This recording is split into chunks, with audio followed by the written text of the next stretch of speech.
Do you, Eddie Garrison, believe in, and I'm just making up a word here, numerology? Can you please define that word first? I believe numerology is the study. I'm not looking up the definition yet. I'm going to queryism this. Okay. I'm going to say that numerology is the belief or study in the unfolding of events based on the alignment of numbers significant to said events or forecast. That sounded like a very official ad lib off the top of my head. Did it not? Definition? Okay. That was pretty solid. Numerology is a practice that explores the numerical value and vibrational frequencies of numbers and letters and their connection to a person's life, personality, and potential. Numerology is the belief in an occult, divine, or mystical relationship between a number and one or more of coinciding events. So it's what whack jobs believe in, apparently. Good. Okay. Well, we're off to a roaring start. What is today's date, Eddie? It is Thursday, May 29th, 2025, also known as 5/29/25. So 5/29, right? Sure. Who is the godfather of Pacers basketball? Who is the grand poobah? Who is the favorite uncle of Pacers basketball? Who is the architect behind the Pacers' success, who as a coach was a legend, as a player was a legend, who as a broadcaster was a legend, who coined the phrase that has become the rallying cry of Pacer Nation, whose name hangs in the banners after growing up in Terre Haute and going to Indiana and then coaching the Pacers in their ABA days? Would that be one Larry Bird? That would not be. I'm just kidding. Second guess? That would be Slick Leonard. That would be correct, yes. The Terre Haute thing, admittedly, threw you out. No, I'm just kidding. No. I know you're being facetious. Slick Leonard, indeed. How many games did Slick Leonard win in his coaching career, which is the number that hangs in the rafters of Gainbridge Fieldhouse? Do you happen to know? I do not. 5/29. And on this, the 29th of May, your Indiana Pacers, for the second time in franchise history, can win the Eastern Conference and head to the NBA Finals to take on the Oklahoma City, don't call me Seattle Supersonics Thunder. Tonight, Pacers-Knicks in the Garden. Game number 5, and I'm not going to say it all comes down to this, because if they don't get it, no harm, no foul. They got 2 more shots, 2 more cracks at it. A team that now has gone 70-plus games without losing back-to-back. Hang on. A team that has not lost back-to-back games since essentially St. Patrick's Day, or that week. Now simply has to win one of their last 3 games, and they are on their way to the NBA Finals. And this is the sign of this town growing up. It almost feels like, I mean, think about this.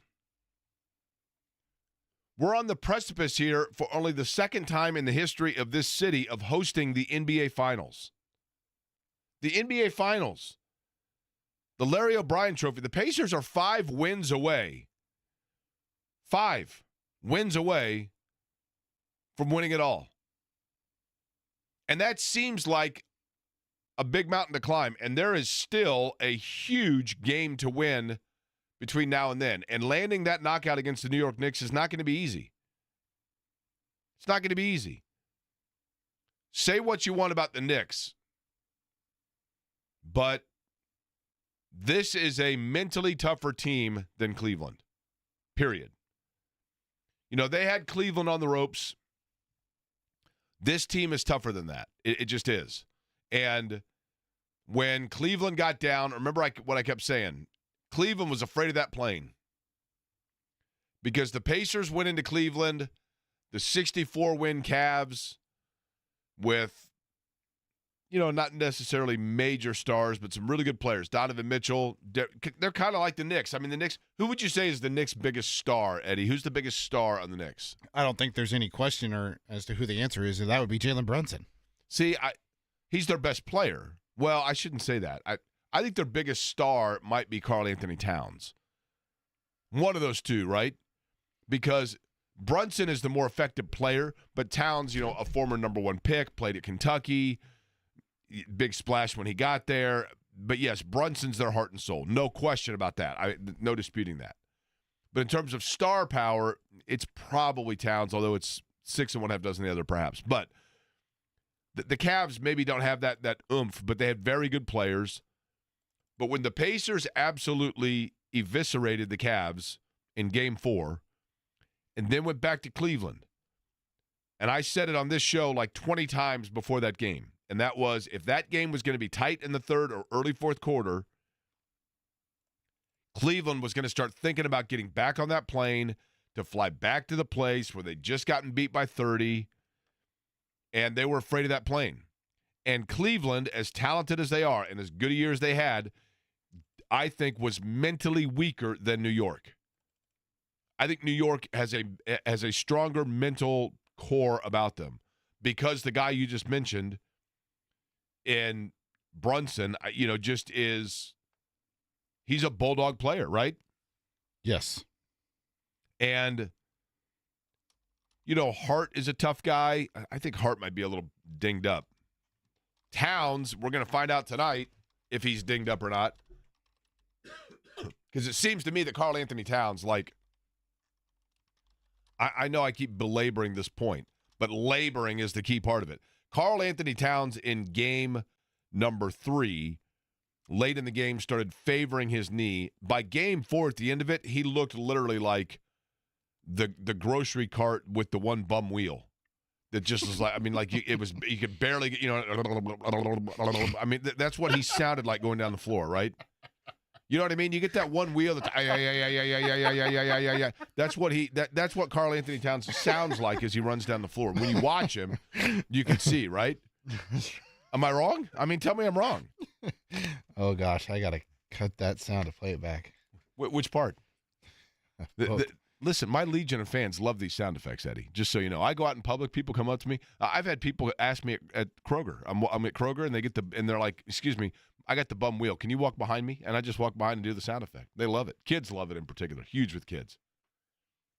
But honestly, Indiana started to look a little bit fatigued is the wrong word, but they definitely looked at the end of Game 4.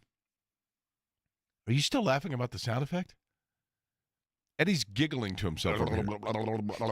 Isn't that wonderful? I don't know if wonderful is the right word there, but. Well, listen, to the mature audience, they knew exactly what I was doing. But nonetheless, the Pacers, I thought, did start to look a little bit slower in Game 4, but comparative to New York. And this is what the Tom Thibodeau team, this is what happened in New York a year ago. And I think there was thought going into it for the Pacers that, you saw Charles Barkley say this in Game 1. Look, if Indiana plays this pace all the way through, New York's in trouble because they can't keep up with that. And I think that's where we are, right? They can't. Now, again, I'm very hesitant to speak this into foregone conclusion territory because of the fact that they still have a game to win. And Oklahoma City now, we know, is on the other side waiting. They're resting and relaxing. The schedule's already out for the finals. We know all of that. And we can get into the challenges that Oklahoma City creates. And there are a lot. And in addition to that, Oklahoma City ain't going away anytime soon. That team's young and loaded and fast and length and all of it. They got a little of everything. Give credit to do you remember, Eddie? I do. I think even on this show, not this show, but maybe on the morning show at one point, I made fun of the fact that Oklahoma City had like 284 first-round picks stockpiled. It became a joke after a while. They're still loaded with picks. And the thing that they've done, which is brilliant, and this is not easy to do, but they have, in terms of the picks, what they have done is they have hit on draft selections. And that's the challenge. Every team, when you get first-round picks, it doesn't mean that it's a guarantee it's going to hit. Every team has first-round misses. but they've loaded up on, they've hit on the players they need to hit on. I mean, the MVP was selected, what did we say, like 14th overall? Mid-first round? Back into the lottery. Was he a lottery pick, Alexander? Yeah, I'd have to go back and look.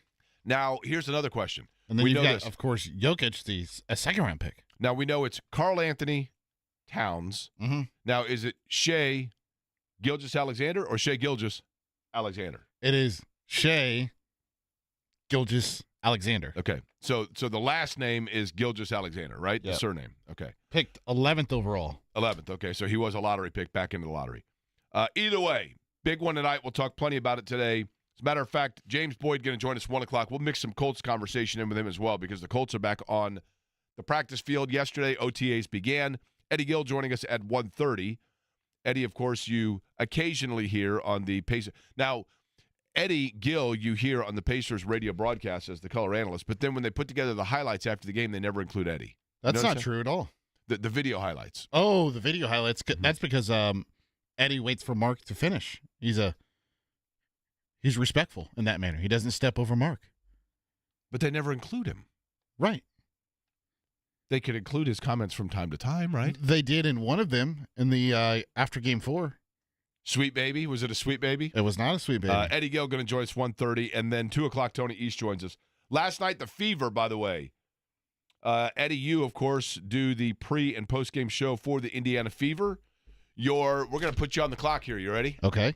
I need the Eddie Garrison 30-second synopsis of the Fever dropping to 2-3, playing the first ever WNBA game in the city of Baltimore. Go. Well, they certainly missed Caitlin Clark last night. It was very evident, not just from a scoring perspective, but initiating the offense. They really struggled to get things going. A lot of standing around and watching and kind of hoping somebody would get open. They started with a very defensive-minded focus and came out with a very good energy on defense in the first quarter. Allowed them to get out to a 4-point lead after the first quarter, and then they just kind of fell after that. Didn't really have any turn to somebody to go to offensively, and Washington just dominated on the glass and prevented them from getting out in transition. Bingo. 30 seconds on the nose. Look at you. Look at you. You got a little hidden grin there, don't you? Thank you. You're impressed, aren't you? I am very impressed. Very impressed. Thank you. I had said when Caitlin Clark got hurt that I didn't think it was. This is one of those things, and it could go one of two ways. Depending on how much time she misses, perhaps it puts them in a hole that is deep enough that it's hard to climb out of. That happens to teams. But there are also times where at the end of the year, when a team makes a run or something goes their way, you look back on an injury or somebody missing time and you say that it was a blessing in disguise because it forced that roster to figure out how to play with somebody or also to just simply get significant minutes from others that normally wouldn't get it. Now, was there anybody last night, Eddie, that got significant minutes? I'm not saying that they made significant contribution out of them, but that got minutes on the floor that otherwise would not have if Caitlin Clark was playing. Sydney Colson got the start yesterday, played a good amount of minutes. I think she finished around 30. So that's not typical for her. It's about like 10 to 15 prior to that, so nearly double. I thought it was an interesting decision with Natasha Howard. She only played 17 minutes, scored 1 point in the second half, didn't play much in the second half either. Joanna Bonner got some extended run, 25 minutes, but she did play well last night, scoring 21 points. And outside of that, it was pretty much status quo. You had Kelsey Mitchell play 32 minutes, Lexi Hull played 31, Sophie Cunningham played 20. Damiris Dantas played almost 15 minutes. So there was nothing really out of the ordinary other than Sydney Colson. Offensively, how much did they prioritize Aaliyah Boston? Because what I think now, if you take Clark out, then you go back to what was your bread and butter before Caitlin Clark arrived, which is that interior game of Aaliyah Boston. And that's what I'm talking about where, and last night, I mean, she only got 5 shots to Aaliyah Boston, right? Mm-hmm. But if you can get back to playing in the form of now you're on the low post prioritizing, then once Caitlin Clark comes back, now you've got the outside game, right? And, of course, her entry passing is very critical to that.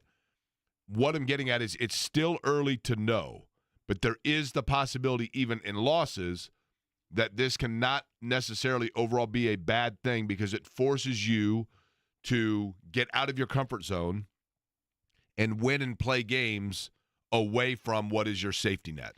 Does that make sense? It does, and I want to compare this to the Pacers. Like, remember last year when Tyrese Halliburton was out and Miles Turner kind of struggled to get going offensively? That's how I compare it here, because without Tyrese, the defense can go under the screens and take away Miles, and then it kind of makes it challenging for him to get out in a pick-and-pop situation to shoot, whether it's a long two at the free throw line or a three-pointer, or get to the basket for a layup on a roll. That's kind of like how it is with Aaliyah Boston without Caitlin Clark. They really took away the middle part of the floor last night, did Washington. They've got actually some really good bigs. And Kiki Irfan, she's a rookie out of USC.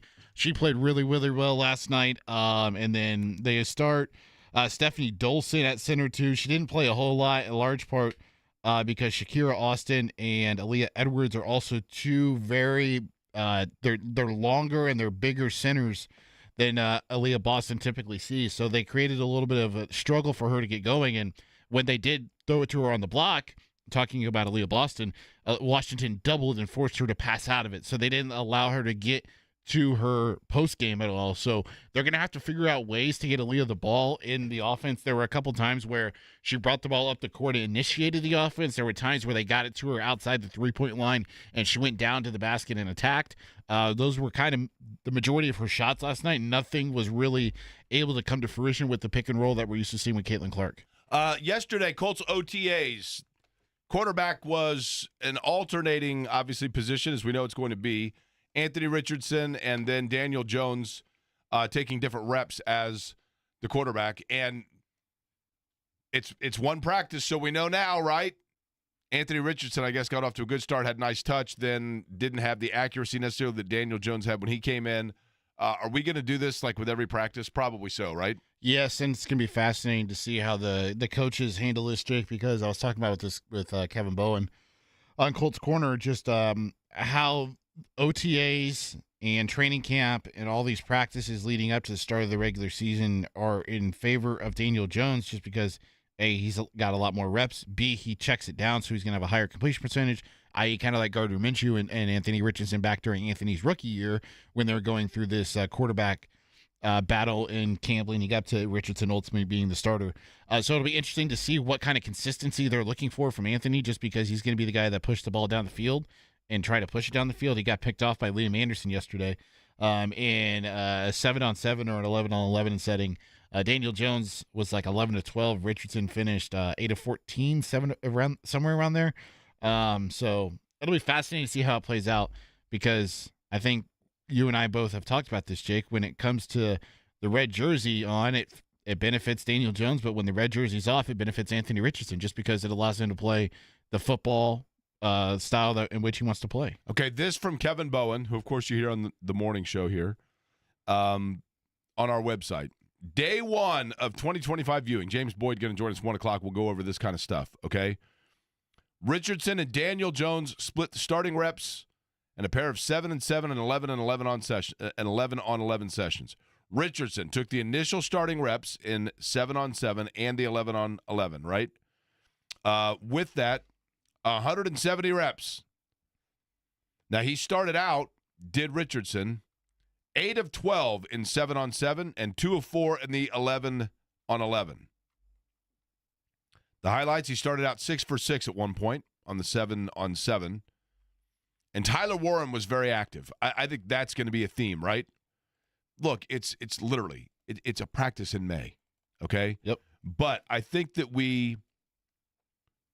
one of the things that is the most important at this time, it is very dangerous to look at practice sessions in OTAs in the summertime and immediately determine where a guy is.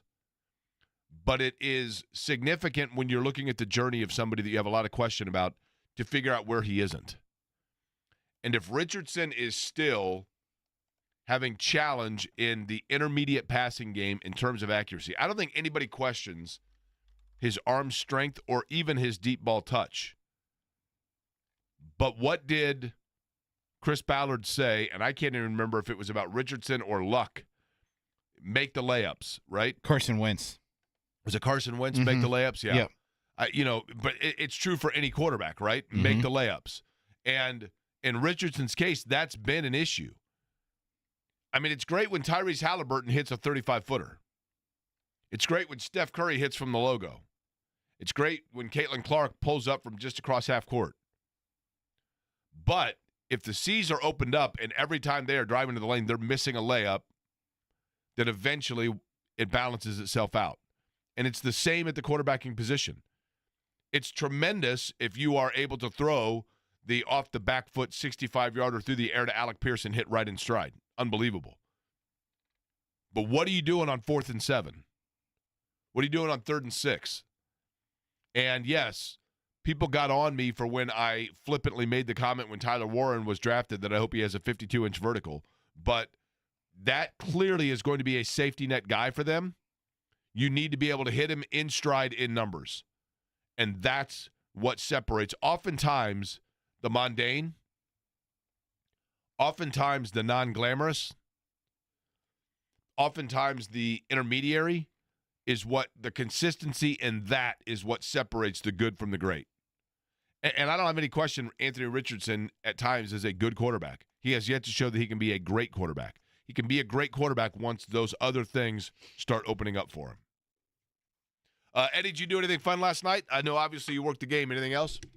No. You got a new hat. Yes. Where did you get the new hat? I didn't know. This is the new logo for the Indy 500. I got this hat. Well, Olivia got it for me at Carb Day. Really? They already had them out? Yeah. That's interesting because they didn't. That's next year's logo, right? I don't think so. I think it's just a. This is disgusting. You just threw me your hat. You still have the. So it keeps the front in form, Jake. It doesn't go in. Do you still have the cardboard in the hat? That doesn't bother you? No. Okay, this is interesting. The colors on this are essentially next year's logo, but this is for this year's race.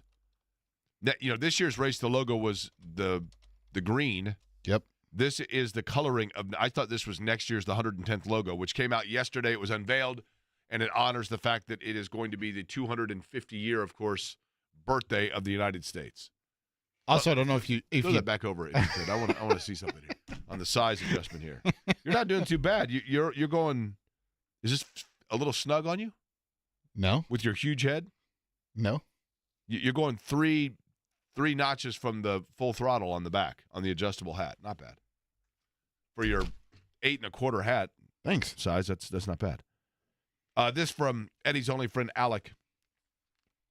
I'm surprised Eddie has to keep the cardboard in a hat and his huge head doesn't keep it in shape naturally. Good point. Okay. Very good point. Do you have a hat collection? I used to have Indy 500 hats. No, just in general. Well, technically, I do have Indy 500 hats. I have a hat. I just started this, I think, 4 years ago. So you get a hat each year. You go. Mm-hmm. That's cool. Yeah. Nothing wrong with that. All right, James Boyd going to join us 1 o'clock today, and again, as I mentioned, Eddie Gill 1:30, Tony East at 2 o'clock. Everything is rounding into form for the Pacers. This magic ride continues, and there are two things that they're doing.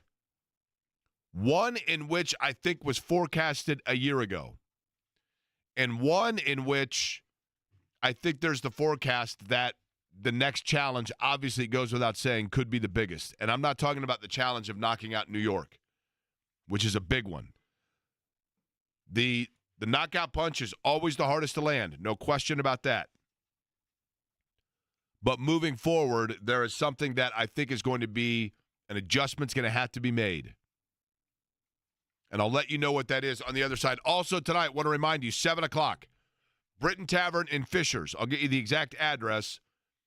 But we're going to be doing a fan watch party brought to you by the great folks at Michelob Ultra Zero. And this is going to be from 7 o'clock till 9 o'clock. I'll be there an hour before the game, getting set, getting geared up. The game itself, stay till at least a half. I'll probably stay the whole game depending on what happens. But look forward to seeing everybody out there and just having fun, watching the game, cheering on the Pacers to try to win their second Eastern Conference final, their second Eastern Conference championship in 25 years, their second in existence as an NBA franchise. But when we come back, what is it that forecasted exactly where we are?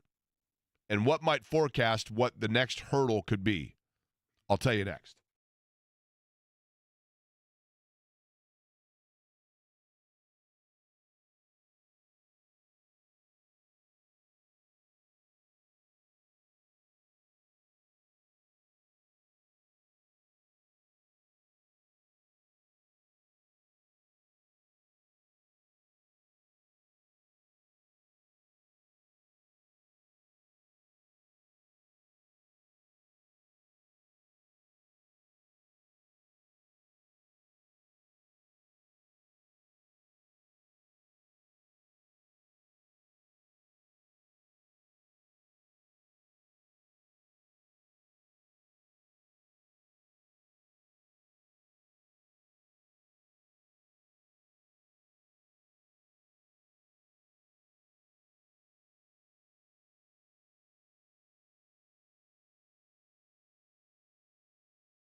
I was scrolling the interwebs late last night, and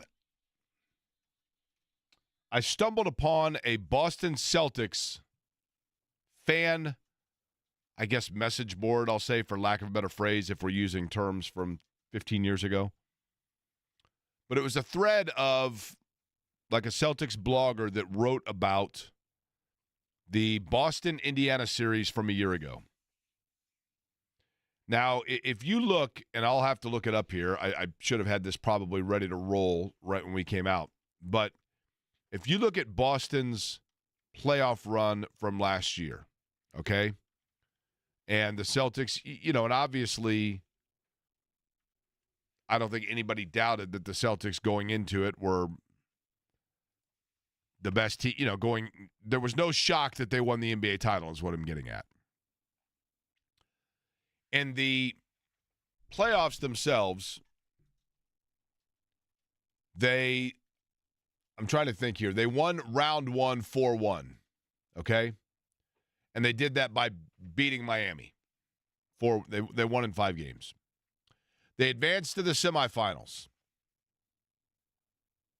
They win in 5 games over Cleveland, a young Cleveland team. They were also banged up. Donovan Mitchell didn't play in like 4 of those games. And then, they still dropped one, right? Then they get into the conference finals against the Pacers. And then Tyrese Halliburton gets hurt. Jaylen Brown hits a shot. I think it was Jaylen Brown to force overtime in game 1. Boston wins. Then they go on and they get the sweep. If I'm not mistaken, Halliburton did not play in games 3 and 4. I think he got hurt in 3. Yeah, he got hurt in 3 and didn't play 4. Okay. Yeah. Either way, a sweep for Boston. And then they go into, obviously, the finals. And in the finals, 5 games. They beat Dallas. And this article I'm reading from this writer who covers the Celtics says, look, I wrote this a year ago, says this writer. It was a blog. It wasn't this was just a message board deal. But it said, virtually everybody who was a Celtics fan a year ago, even after the finals, as they were hoisting the Larry O'Brien trophy, and Brad Stevens is standing in the background, the narrative amongst Celtics fans, a lot of them was, the toughest series was Indiana. Which sounds crazy. Indiana, you swept them. Okay. You win game 1 in overtime. You win game 2 pretty convincingly. Then games 3 and 4, you eke it out on the road. 6 total points amongst 2 games. I think Boston Celtics fans were aware of what we're seeing right now. And I think Boston Celtics fans a year ago would tell you the team that's going to be the real challenge in the East next year is not Cleveland. It's not New York. It's Indiana. Why not Indiana? And here we are. Now, the thing about the Pacers and the thing that I think Boston realized was, and the Celtics just have so much talent that it's hard to hold that down. I mean, it's pretty difficult to, keep limited Jason Tatum, Jaylen Brown, that group for that long, right? Obviously, Al Horford had some big games. Drew Holiday was good for them. So the depth of talent was able to overcome what Indiana was bringing to the table. But when you look at it, you could see a year ago that the Pacers were a team that were coming together, and that was before. And yes, I realize in the postseason this is relatively not applicable. But a year ago was before we saw the emergence is the wrong word, contribution of Jarris Walker. I'm talking about towards the end of the regular season and to an extent in the playoffs. He's had his moments. The more settled and understood role of Benedict Mathurin, which has been inconsistent, but now maybe we're hoping we saw it reemerge in game 4. We'll see if that carries over. And then the consistent aggressiveness of Tyrese Halliburton. I think Halliburton a year ago, going into the All-Star break, when they were coming off of the in-season tournament, when he became an overnight star, he was the toast of the in-season tournament last year when they got to the finals. They played the Lakers. It was a big deal. The whole country's watching. I don't know that that ever happens again. I don't know that the in-season tournament again ever gets the same level of oomph and excitement and must-see TV of the finals of it, of the isolated day like you had in year number one. And Halliburton was the star amongst a lot of that. And then that led right into the All-Star game. And the All-Star game being in Indianapolis and Tyrese Halliburton serving as the official ambassador for the city and for the franchise and the league and all of that. And I think that, to an extent, it wore him down. And he showed glimpses and flashes in the postseason last year, but then he got hurt. And they just were kind of feeling their way through. And I think Boston looked at it and said, this guy, in the way that he plays and the aggressiveness with which he plays, what we saw in Game 4 is they're a different team without him. And if he's playing at that level, then they're going to be really tough to beat. And what we slept on, probably myself included, and a lot of people here did, and it reminds me a little bit of the 94 team that Larry Brown had, that, yes, that team got into the Eastern Conference Finals and got within a game of going to the finals and lost Game 6 here, lost Game 7 back in New York after Reggie's heroics in Game 5 in 94. But that team was not good around Halloween and Thanksgiving. It all came together for them in the second half of the season. And that's what this group has done, and that is also because of Halliburton has become more aggressive and has become a better floor general, partially because he now has his backup. I don't mean his backup point guard. I mean he's got his backup in Aaron Nesmith and Andrew Nembhard. The way that they defend and the way that they are able to hit threes as Indiana needs it with that motion offense that's moving the ball around and whipping it around, Halliburton knows, unlike when those guys were out hurt. I think we knew and we talked about the loss of those two players at the beginning of the year. But now we are seeing just how critically important they are when they're in rhythm, because they stretch defenses, because Nesmith in particular, in his ability to shoot from the outside, as possessions wear down or quarters wear down, or the clock's running down, whether it be on a shot clock or in a quarter clock, Nembhard just has ice water in his veins. And that, I think, takes pressure off of Halliburton and allows him to play more loosey-goosey, to use a Reggie Miller term, and just lets him free flow, and it's all come together for them. Now the thing that's going to be hard, not only landing the knockout blow against the New York Knicks, and I think the world of New York's resiliency, but the other thing that's going to be hard is now, in cart before horse, we'll get way into this if they were to win tonight or if they're to win on Saturday, whenever it may be. But Oklahoma City does what the Pacers do. They just do it a little faster and a little bigger. Oklahoma City loves to play at pace. Oklahoma City guards the heck out of you. And this is the Superman. Is it GIF or GIF, Eddie? Which should we use? Is it GIF or GIF?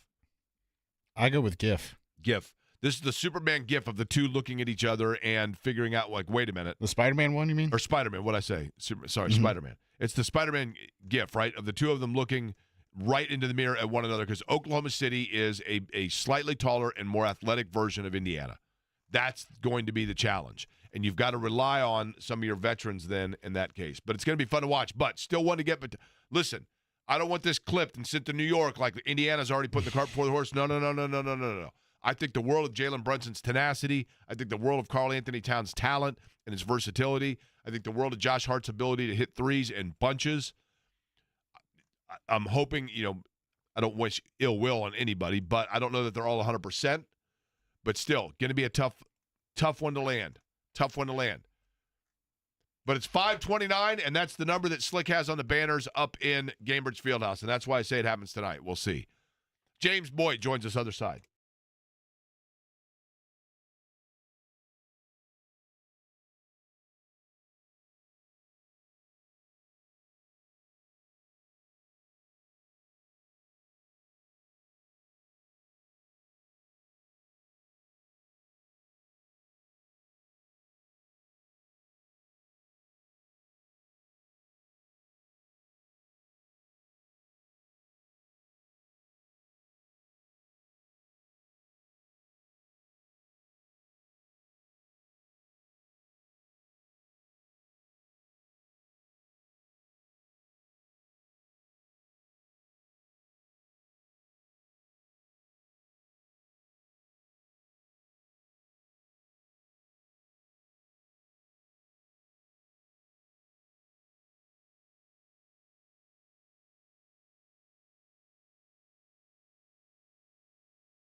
So this from Eddie White, who does the postgame show for the Pacers, of course.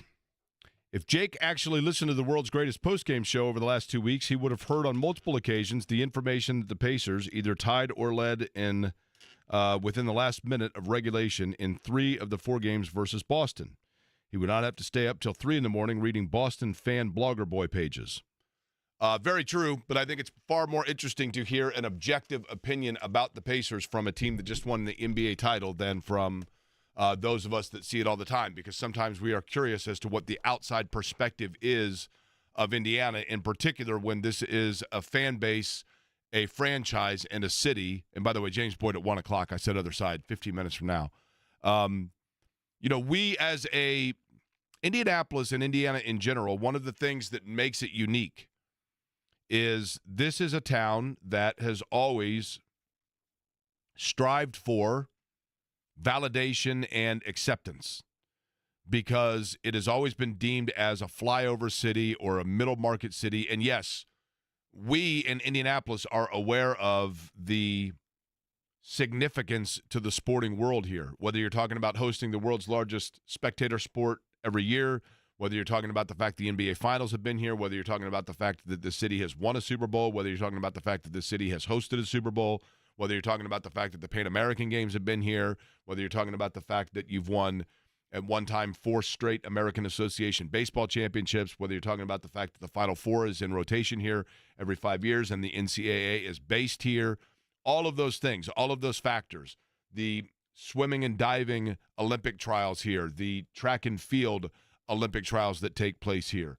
All of the things that take place in Indianapolis, we are aware of it. But I think that people find it interesting when you hear the validation from outside perspective, and in particular from those markets and those cities that oftentimes are spent disparaging Indianapolis or the Pacers or the Colts or whatever it may be. So when you hear it, I think people in this town enjoy and feel a level of satisfaction knowing that the big coastal cities are verifying and sticking up for our pro sports franchises, because that's the validation that we seek, and that to a great extent is what fuels us as fan bases, because we want to show to people that, yes, in fact, we are amongst the big boys as well. I would expect people in Indianapolis to be aware of that, but hearing it from elsewhere makes people here feel good. So I thought I'd share it. But I did hear Eddie's post-game show the other day when we were driving home because he was singing very loudly. Now, do you also get – you're probably like 1 of 3 people, Jake, that probably listens and understands his 1950s and 1960s references? I do, yes. Okay. He and Mark both. Actually, he and Mark do a back and forth between them, and then Chris Denari usually joins later on. Now, And I hear I would say that I hear the vast majority of them because we listen to it on the way home from the arena. And home games I listen to more often than not. A lot of singing, and then occasional profanity. Yeah, yes. Occasional profanity, right? Now there was a very odd Stephen A. Smith impersonation the other night. I wouldn't say it was necessarily on par. A superstar, But now, did we figure this out yesterday in terms of the celebrities that were here? Mm-hmm.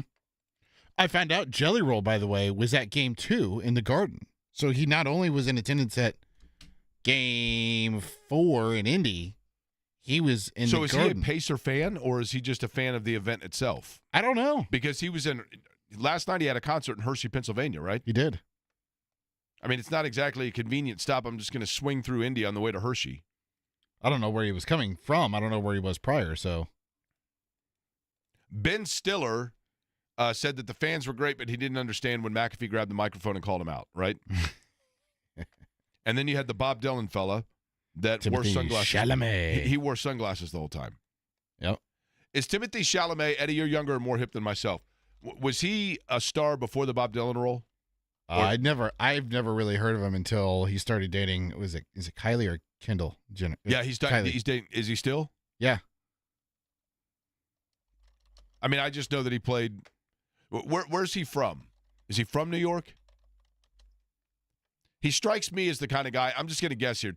Timothée Chalamet, he strikes me as the kind of guy that you look it up and then you find out, kind of like Taylor Swift, that he's from like, Western Pennsylvania or something. He was born in New York. Okay. So he's a New Yorker through and through. Uh-huh. I thought, Ben Stiller, when I was watching him, just kind of sat and was pretty chill. Like he didn't seem to be, like he was pretty quiet during the game. Your favorite Ben Stiller movie, Eddie? Ooh, that's a great question.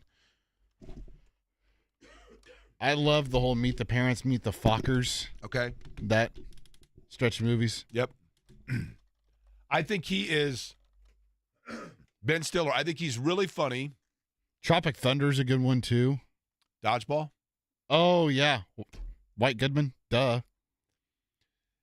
I think, though, his best role, and he's kind of typecast into this, is when he's the, like, bad luck Brian. I mean, like Gaylord Fokker, right? Where he's just like, nothing goes his way, and he's just, you feel bad for him and whatever else. I mean, he's perfect in that. I'll tell you the movie that I think that's very underrated. The very underrated Ben Stiller movie.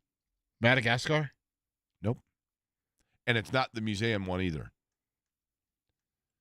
You ever seen Along Came Polly? No, I don't think so.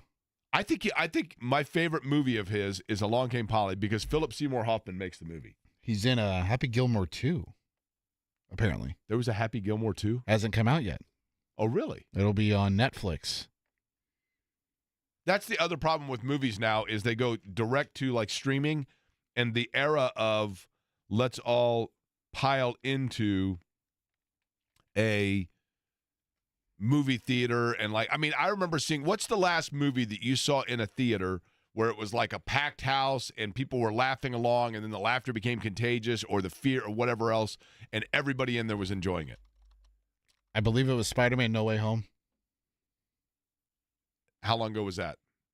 2021. Okay, so that's pretty recent. For me, it would be The Hangover. And that was only because Olivia wanted to go see it. So I was like, oh, yeah, sure, let's go. I went a couple of years ago, and this would have been probably 6 years ago, pre-COVID. Nick Yeoman and I were in Newton, Iowa for the IndyCar race. And Newton, Iowa has an old school theater in downtown. Downtown Newton, Iowa is like downtown Speedway. I mean, it's like one street, right? And they have the old theater there. And we walked in, and I'm like, okay, we're going to go to a movie and sit down in this old, 1940s style theater with the little seats, old school. We walked in, and there were two movies playing, and one of them was like a Disney princess movie, and the other was Jurassic Park Episode 18 or whatever the latest Jurassic Park movie was. So we went in to the movie. We sat down. There were like 14 people in the theater. The movie began. We're halfway through it. We're there because we're in Newton, Iowa, and what else is there to do other than go to Maid-Rite, which we'd already done twice.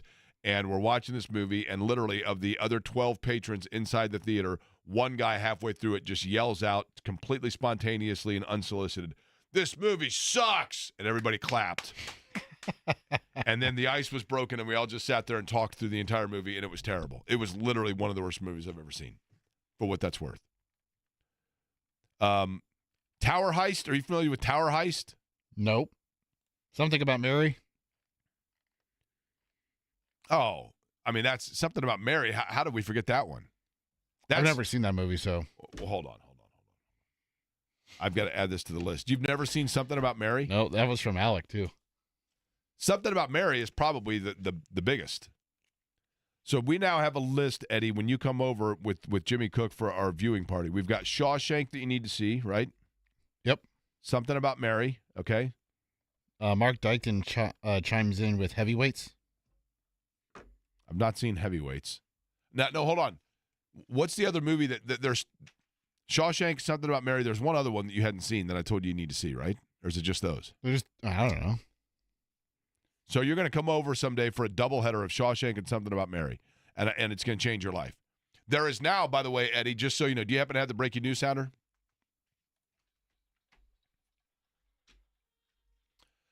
Inexplicably on my Facebook feed, and yes, I'm occasionally on the Book of Faces, even though that's very passé, I realize, it drops in for you stuff that has nothing to do with what your actual interests are.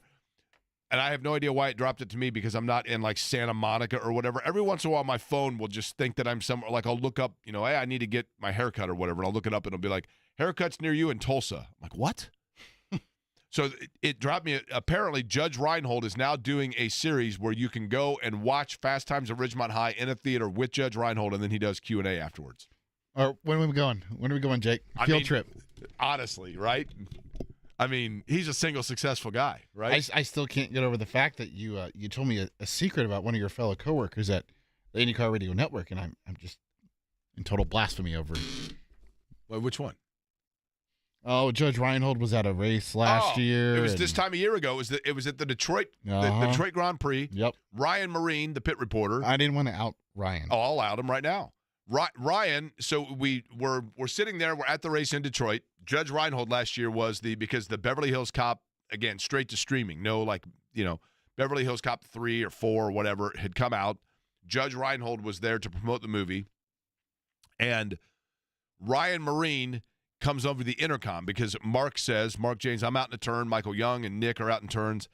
And Ryan was in the pits. And Mark James says, okay, we had to drop a spot or whatever. We got an extra couple of minutes to fill if you guys want to stretch. And Ryan says, I can MC the Grand Marshal here if you want. Or I'm sorry, I can interview the Grand Marshal if you want. And Mark says, well, who is it? And he goes, Judge Reinhold. Like, Judge Reinhold? Yes. And Ryan's like, I'm not familiar with him. And I'm like, Fast Times? Beverly Hills Cop? Close Talker Seinfeld? Santa Claus? Oh, for all of them. But in Ryan's defense, his father, I believe, worked for Lilly. But Ryan grew up and spent from like 5th grade till senior in high school in Tokyo. So his references of American pop culture in the years are a little bit different. But I still was like, come on, man. And Ryan's like the smartest dude ever. Literally like PhD level. Like the guy could tell me that he has a degree in chemistry from Stanford, and I'd believe it. But he didn't know who Judge Reinhold was. And I'm like, come on, man. I mean, the banana in the tailpipe, right, Eddie? That's right. Yeah. What is it you say? I can't do it on command right now. Why not? Just because. Okay. Kind of like your state jokes, Jake. My state jokes are fabulous, by the way. I get a lot of compliments on my state jokes. Anywhere people go, I mean, they're literally on demand. People ask, I have a joke for every state in the country where the punchline is a state name, and I do them spontaneously, and people love it. Kids in particular. Huge hit. James Boyd next.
1 o'clock hour underway here in Indianapolis. For that matter, the 1 o'clock hour is underway everywhere in the Eastern time zone. My name is Jake Query. Eddie Garrison, the other voice you hear on this program.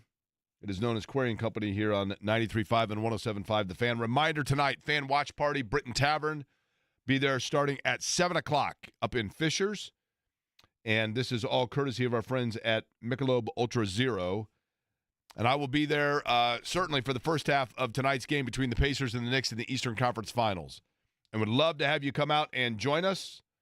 We'll have fun. We'll watch the game. We'll have prizes. And hopefully see Indiana move on to the NBA Finals to take on the Oklahoma City Thunder. Joining me now on the program, you hear him each and every morning on this radio station, along with, of course, Jeff Rickard and Kevin Bowen. He is James Boyd. And, James, before we get to the Pacers, I want to begin with the Colts, if we could, and OTAs are underway. There is a danger, I think, in prognosticating or forecasting too much based on summer practices, if you will. But when you are looking at, and there's a lot of attention on any improvement from Anthony Richardson just in terms of the combination, the little things, the layups, the footwork, and the intermediate passes. One practice does not a transition make, but what did we learn yesterday, if anything? I don't think we learned anything, to be honest with you. It's one day out of the week, but it was more or less what I could see from Anthony Richardson to this point of his career. He did have some great throws early in 7-on-7. I think he started 6 of 6. He had a rocket across the middle to Tyler Warren, who also looked pretty good yesterday, no matter who the quarterback was. And then he layered one over the top down the sideline to Will Mallory, which was another good throw.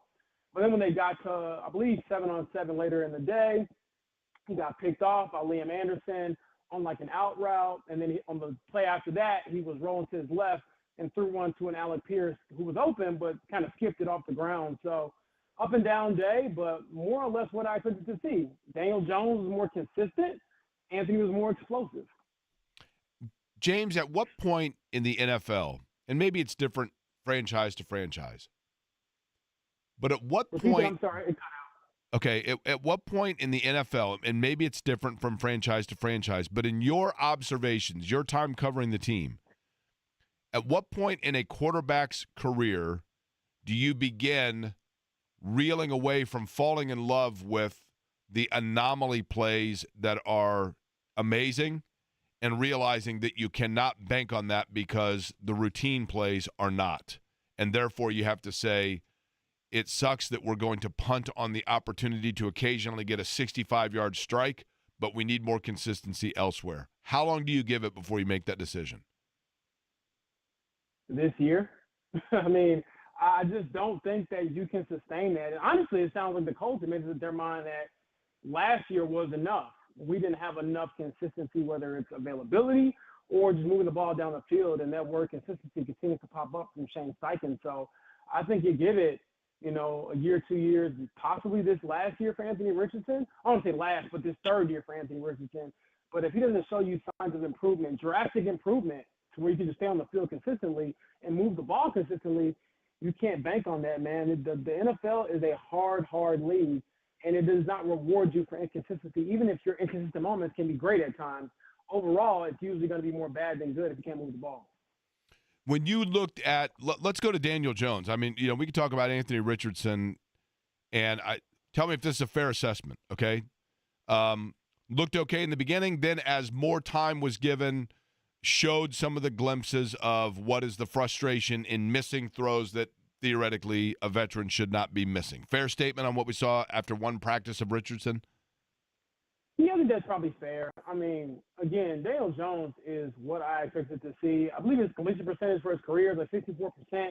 He's not someone who really pushes the ball down the field a ton. He has the arm to do that, but he was pretty conservative, I think, in New York. And again, with Anthony, it's can you do the little things so you can get to the big things? Like, yes, we would love to see you throw that ball to Alec Pierce as you had in week 1 of last year, but a throw like that can't happen every game. The likelihood of that being completed every game is very slim. It's the other things that make great quarterbacks great. I know we talk about Joe Burrow and Lamar Jackson, Patrick Mahomes, and others. Yeah, they have these crazy plays that we remember, but it's the layup throws that always get them in position to make the other great plays. In terms of James Boyd, our guest, by the way, he's on the Ryan Geist Brewery guest line. Ryan Geist now the 16th largest craft brewery here in the United States, but readily available here in central Indiana. Truth IPA, by the way, one of my favorites. James, in terms of the quarterback battle itself, and I'm not trying to be the old curmudgeon here, but realistically speaking, I look at it and I say to myself, okay, it's great if they want to have quarterback competition, but I'm not convinced either of these guys is the long-term beyond this year answer for the Colts. Tell me I'm wrong. I don't want to tell you you're wrong. I think that you're probably more right than wrong. I mean, you're looking at Anthony and you're asking him to do two things he hasn't done pretty much since he's entered the public eye, and I would say dating back to high school at least. He hasn't stayed healthy, and he hasn't been accurate. And so those are two big things that, you're asking him to change in one season. And then on top of that, Daniel Jones, he is several years into his career. At this point in his career, I believe this is who he's going to be. So you're asking him to suddenly change his stripes after showing you year after year who he is. And I just think that they're looking for someone who could possibly give them some consistency, what they haven't had, and taking it from there. But to say they're going to find a guy out of one of these two, I think that is a slim chance, quite frankly. Now, obviously, you do, best case scenario, you want Anthony to hit the ground running this year and to show some promise and to take a step forward, a massive step forward. But if you're asking me, James Boyd, I don't feel that confident about it. In what ways, if any, did Tyler Warren look different than the already crowded, participants in the tight end room?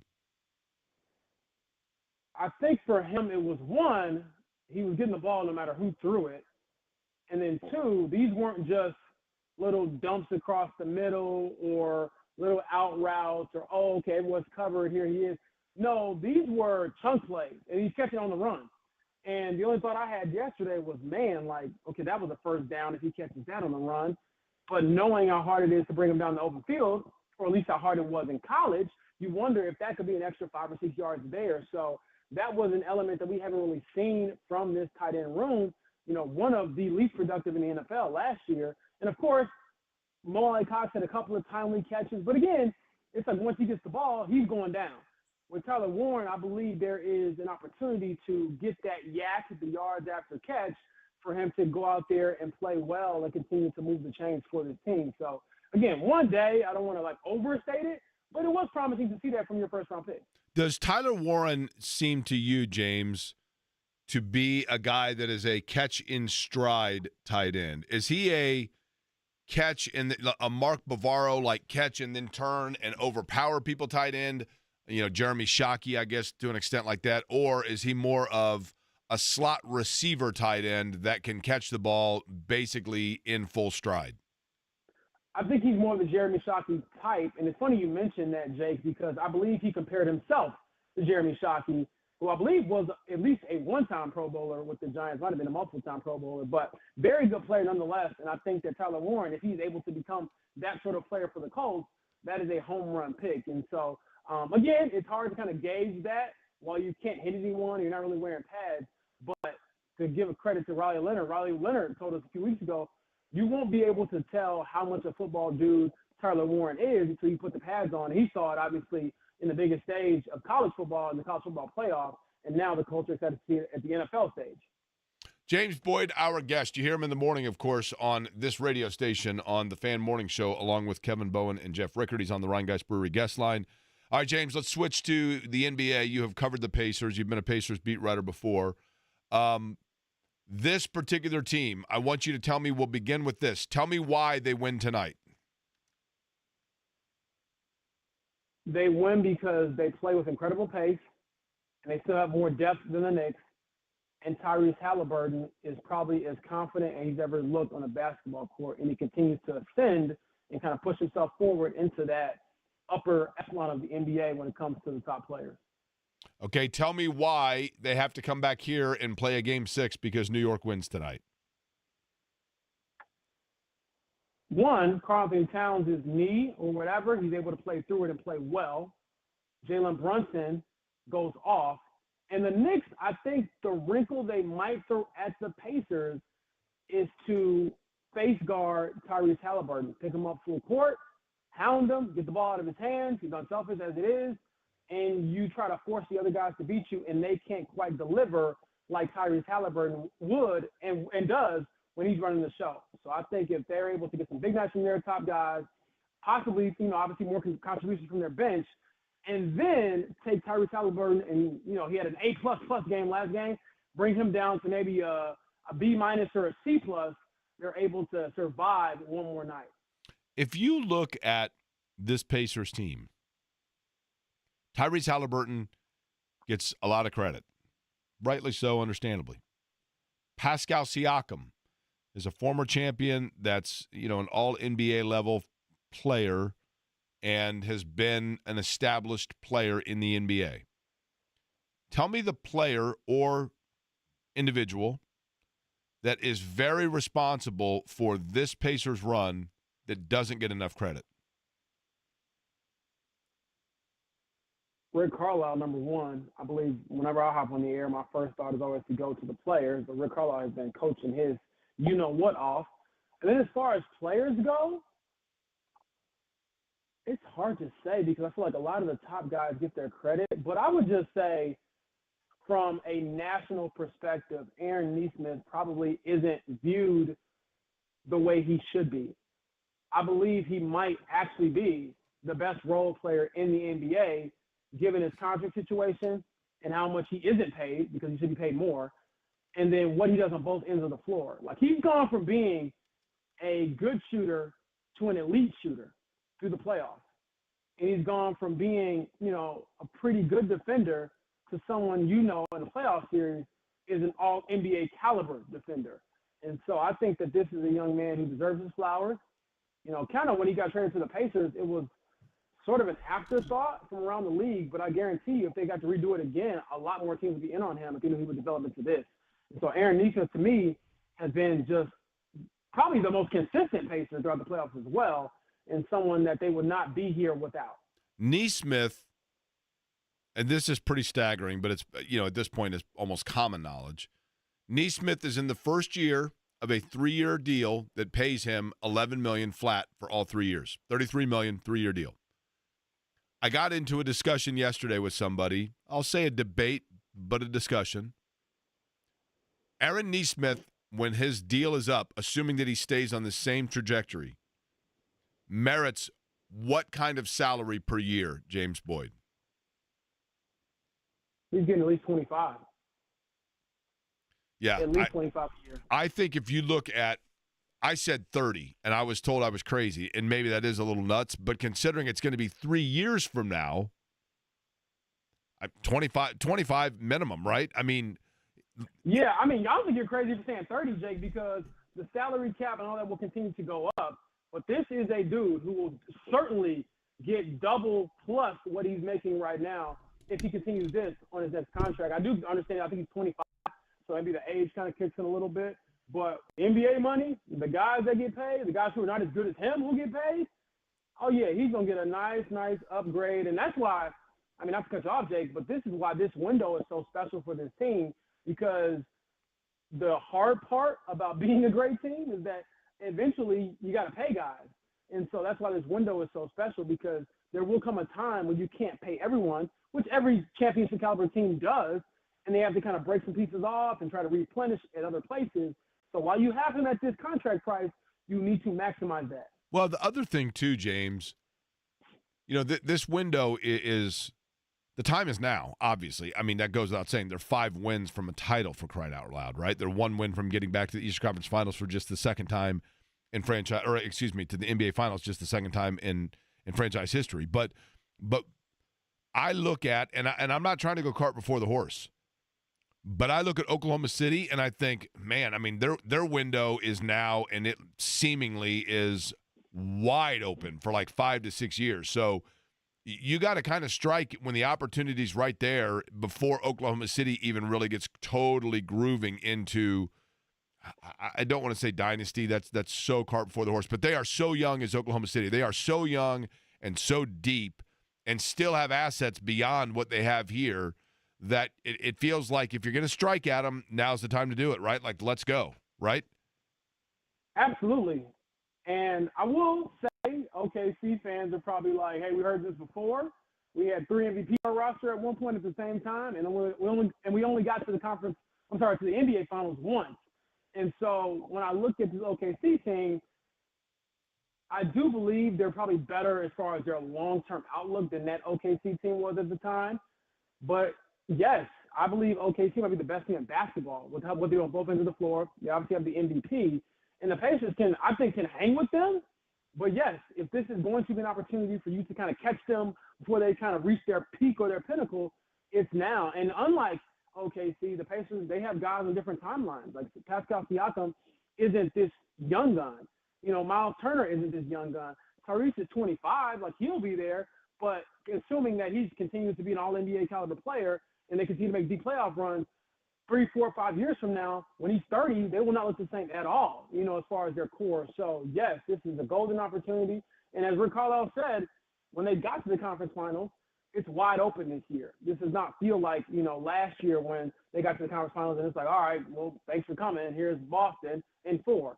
This year, they're better, number one, but a lot of those top dogs, a lot of those teams, obviously we've seen in the past, those are more historic teams than not, they're not there anymore. This is the new age for the NBA, and you got a chance to kind of, push yourself into that era.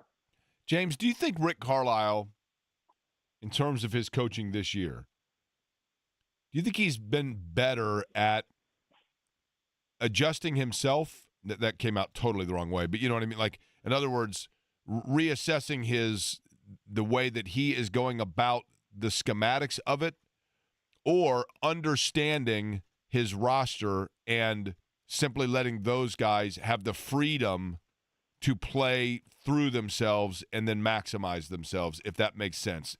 Has he lightened the reins a little bit? I believe he has, but I think that comes from the conviction he has, starting with Tyrese Halliburton. And I had a great conversation, actually, with David Aldridge. He's obviously covered the NBA for a very long time. He's on Rick for years, probably longer than I've been alive, honestly. And he was telling me, David that is, that Rick used to be I'm going to have, my point guard run every play that I call from the sideline, whereas now he's not really calling that many plays. It's more conceptual based. And I don't think I'll be able to get a real answer from Rick on this until possibly after the season and probably off the record. But just how does it all work when you have this randomized offense that has principles and concepts, and you're not driving yourself crazy by saying run this specific play? Because if you watch the Pacers, when they're playing their best basketball, it is random, but it's controlled random. And I think it starts with Tyrese. His vision, his ability to think ahead. I've been thinking a lot about what's Tyrese's superpower. If he's a superstar, if he's a star, if he's not, whatever the case may be, if he's one of the best players in the NBA, which I believe he is, clearly, what is his superpower? I think his might be just processing the game and how to sort of keep everyone involved and kind of be the straw that stirs the drink. And so him and Rick, their minds together, it makes this Pacers offense so unique and also pretty fun to watch. You ever play Tetris, James? Yes.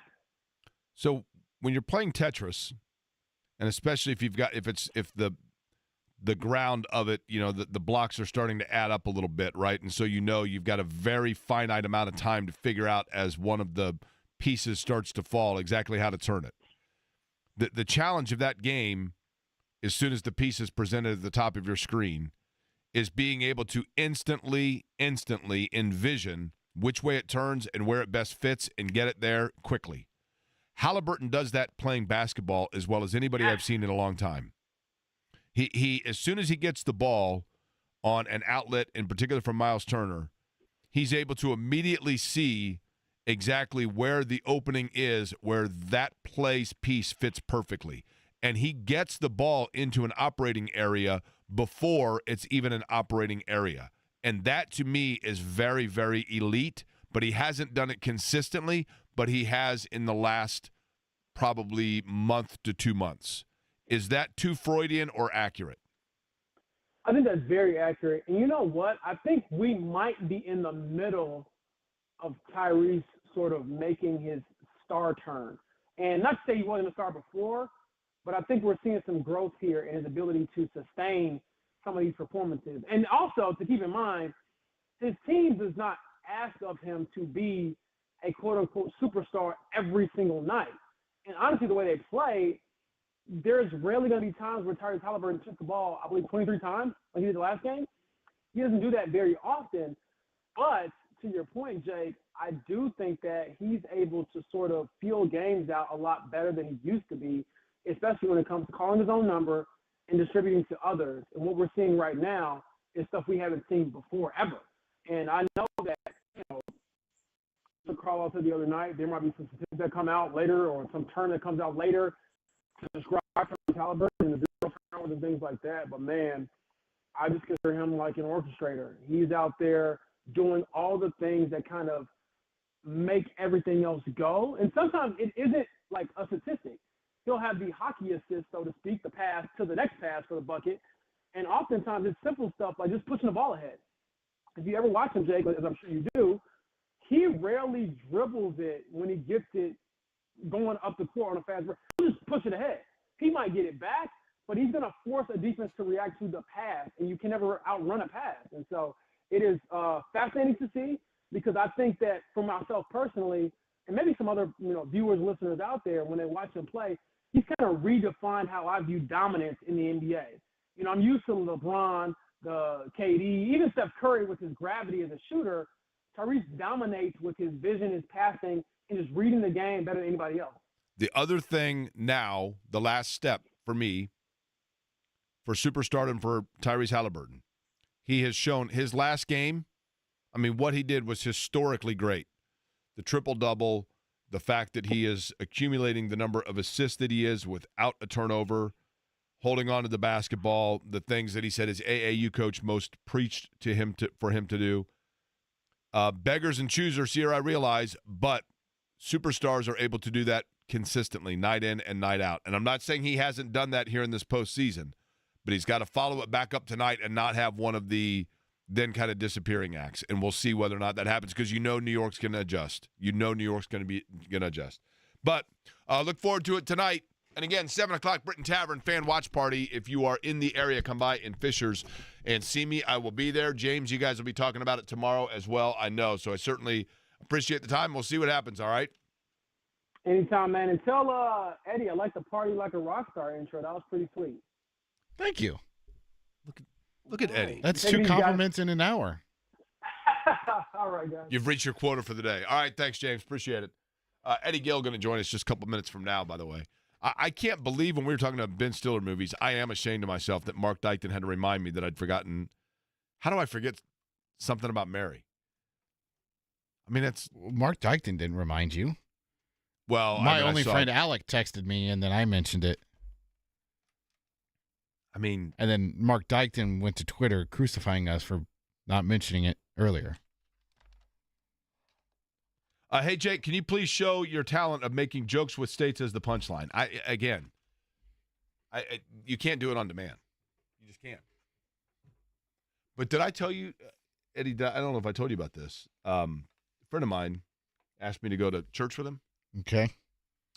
And he said we're on our way there, and I'm not. Are you Catholic by chance? Nope. Nor am I. Episcopalian, which is kind of a variation, but he told me on the way, he's like, hey, just so you know, though, the only thing that you need to know is that the father, the priest, he's kind of a disciplinarian. He's very orderly in the way that he conducts his service. And I said, okay. Okay.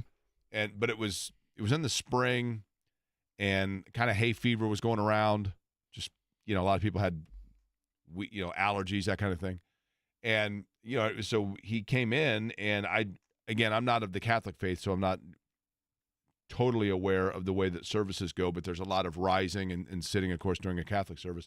But he came in, and nice guy, nice priest, and he walked in, everyone was standing, of course, and again, it was, I think he had allergies or something, but he walked in, and he just said, welcome to Mass, achoo, sits. That is bad. 49 more, buddy, 49 more. Did I tell you about the guy that I met that works at a paper doll factory? Nope. And I said, so you just sit around and you just glue paper dolls all day long? And he looked at me and he goes, connect, I cut. 48 more. Can we get to break? 48 more. Why? Eddie Gill's waiting. Okay. Do you know how many minutes it's going to be until 35 after? Well, till actually how many minutes till 38 after? 11. No, 10 I see. Eddie Gill's next.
I will admit to this.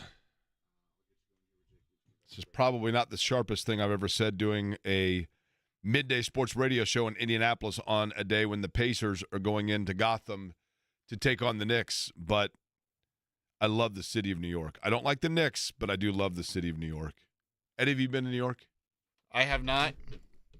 Let's hope Judge Reinhold goes there. We can take our field trip to New York. That'd be great, wouldn't it? Watch Fast Times and then do the Q&A with Judge Reinhold. I know. Joining us now on the Ryan Guys Brewery guest line, you will hear him tonight along with Mark Boyle, broadcasting the Pacer-Knicks game number 5 of the Eastern Conference Finals. Eddie Gill joins us on the program. Eddie, you are in New York currently. Does this mean that you are sitting inside the Howard Johnsons in Midtown, or are you out and about enjoying the city? No, I'm not. Neither. I am just hanging out in the hotel right now and sitting on the edge of my seat waiting, just like everyone else. You know, it's interesting. New York is one of those places, I could say to you, hey, what's the vibe in the city about? But, there are so many things going on in New York that it gets even something as big as this gets lost a little in the shuffle. But let's get to Indiana's mindset. You've been on NBA rosters. You've seen it. When you go into a game like this, how do you prohibit yourself from getting caught up in what happens after this and losing sight of the task at hand, if you will? Well, yeah, I mean, it's emotional management, right? Just trying to keep track of the task at hand. Obviously, it's a huge game, huge opportunity, but you don't want to get too emotional about it, and too ramped up about it because, oftentimes when that's the case, it's hard to focus from a mental standpoint. It's hard to go out there and execute what the game plan may be. But ultimately, when the ball goes up, you just go out there with the sense of urgency that's required, and things should go well for you if you have that type of mindset. But again, just try to remove the emotions from the entire game. I thought it's been an interesting series from the chess game standpoint. Tom Thibodeau decided to go with 2 bigs, starts Robinson over Hart to go alongside Karl Anthony Towns. The Pacers, I think that threw them off a little bit. Then Tony Bradley starts getting more minutes because I think he's a better rebounder and just a bigger body. And Rick Carlisle went with that, and, it worked. Bradley also was able to kind of be opportunistic at times, offensively speaking, when the ball came to him. But more importantly, now when you look at that, and Rick Carlisle countered, Indiana gets that win, then we go back to New York. What is the next chess move, Eddie? The next coaching move from either side in terms of a scheme change you anticipate would be from which? Yeah, I think when you get in this stage of the series, there's going to be limited, schematic changes. There will be little tweaks here and there, but ultimately, that you are who you are at this point in the series. With the exception of maybe a couple small things here and there, maybe some matchups that they try to do differently. Both teams potentially try to do differently. I'm anxious to see the health of Towns. I'm really anxious to see how he's moving. He did something to his knee at the end of Game 3, and then periodically throughout the Game 4, he was looking a little bit hobbled, and then he had the collision with Neesmith, where at the end of the game he was really hobbled. So I'm anxious to see what that looks like and how his mobility is. Do you, as a result, if you're Indiana, Eddie Gill is our guest on the Ryan Guys Brewery guest line, do you anticipate the Pacers then, and Towns is a wonderful player, and he's an immovable object with his size, but is it imperative now for the Pacers to attack him early and just go after it and keep him moving defensively? Yeah, I think you got to keep him in action. Just, again, much like when he's been in foul trouble a couple games, when that happens, you got to go after him and see what type of resistance he's going to put up. And not only that, he's a guy, you don't want those guys resting. He and Brunson both. You don't want those guys resting on defense. They have to remain in the actions to some degree. And, with the pace that the Pacers are playing with, continue to try to wear them down, especially if he has an issue with that knee. Eddie, when you look at the Pacers themselves, okay, and their defensive Jalen Brunson, it's interesting to me, and I want you to tell me if I'm off base here. Brunson's a wonder. I mean, look, I think the world of the guy, and I know that he's the enemy in this series. I get it, right? Mm-hmm. But he's fairly quiet. He goes about his business. He's an effective player. But at the same time, it seems to me almost like New York's offense has better fluidity when he's not on the floor. Is that am I making that up? No, there's definitely more ball movement. He's so good. He's able to cause so many problems against the opponent. So he's certainly going to have the ball in his hands, and they do rely on him heavily to whether it's coming down in transition, drawing fouls, the ball screen action. He's really good in that area. So yeah, certainly he has the ball in his hands the majority of the time if he's on the floor. So there probably is some more ball movement to be out there on the floor when he's not in the game. Which in some ways can be more difficult to wrangle and really kind of keep track of. But they don't like Miles McBride when he gets in the game, or Campaign when he gets in the game. Those guys aren't ball dominant guards. They're going to move it around, and oftentimes they'll feature Karl Anthony Towns if Brunson is not in the game. So yes, there'll be a little bit more ball movement, but I can assure you they'd rather have him on the floor than not. Yeah, I mean, obviously, his ability, Eddie, to play through contact to me is really impressive, right? He's kind of like a ping pong ball. Like it's kind of hard to know where he's going to be. He can score in so many different ways and do so many different things for them. But what they have not, New York, been able to do is really have a barrage from the outside of three-point shots, which at times has been, their calling card. Josh Hart specifically comes to mind there. Bridges as well has that ability. Is that more on Indiana defensively and what they've done, or is it just they're getting looks, they're just not able to convert them? It's probably somewhere in the middle. I think just overall throughout these playoffs, the Pacers have been pretty good defensively, and really, over the last bit of the season, they were really good and much better than what they had been, and that's why you're seeing some of these positive results in terms of wins and being able to contend throughout these playoffs. And even going back through the Milwaukee series, the Cavs series, and here now, they've been able to defend the three-point line pretty well, and that's just the multiple efforts, right? Being able to try to close up the paint and then close out the shooters and make them take those contested shots, and that's what they're doing here against the Knicks. Eddie, I've got a question for you because I think you and Mark have fairly criticized Tyrese and his defense throughout the course of the regular season. I feel like he has brought a different level of intensity and seriousness since the postseason has started as a defender, whether that's help side or that's on the weak side and getting in passing lanes and generating turnovers and getting out and starting the offense. What do you think? Yeah, I would agree. There's definitely been improvements. I don't look at block shots and steals especially as if a guy's doing that significantly, or he's getting a bunch of those. I don't necessarily see every guy who has a bunch of steals as a good defender, because in some cases, if you gamble enough throughout the game, you're going to come up with 2 or 3 steals. But what I view as a good defender is a guy who's able to guard, a couple dribbles, keep his chest in between him and his man in the basket, being able to show some resistance, play with some force, and those are the areas in which he's made improvement. He's given his teammates opportunity to provide some help, versus giving up a blow-by dribble, and then a guy's able to either score easily or draw a foul on one of his teammates. So, in summary, I would say yes, he's definitely improved in that regard, and just, hey, let's just provide a little bit more resistance and not give up the blow-by dribble. Eddie, this team, if I'm not mistaken, Eddie Gill, our guest, this Pacers team has won, 6 straight road games in the playoffs now, I believe.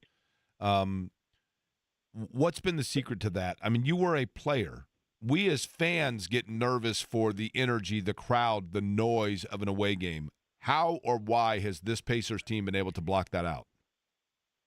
It seems to me they're using it as motivation, and they're so locked in on the task at hand, and there's certain, like, for example, Tyrese Halliburton is a guy who loves to engage and interact with the fans. So he's obviously going to be heckled to some degree. But when that happens, his play has gone to another level. His teammates, their play has gone to another level. And quite honestly, they have put it in a different gear ever since the playoffs started, just as a team.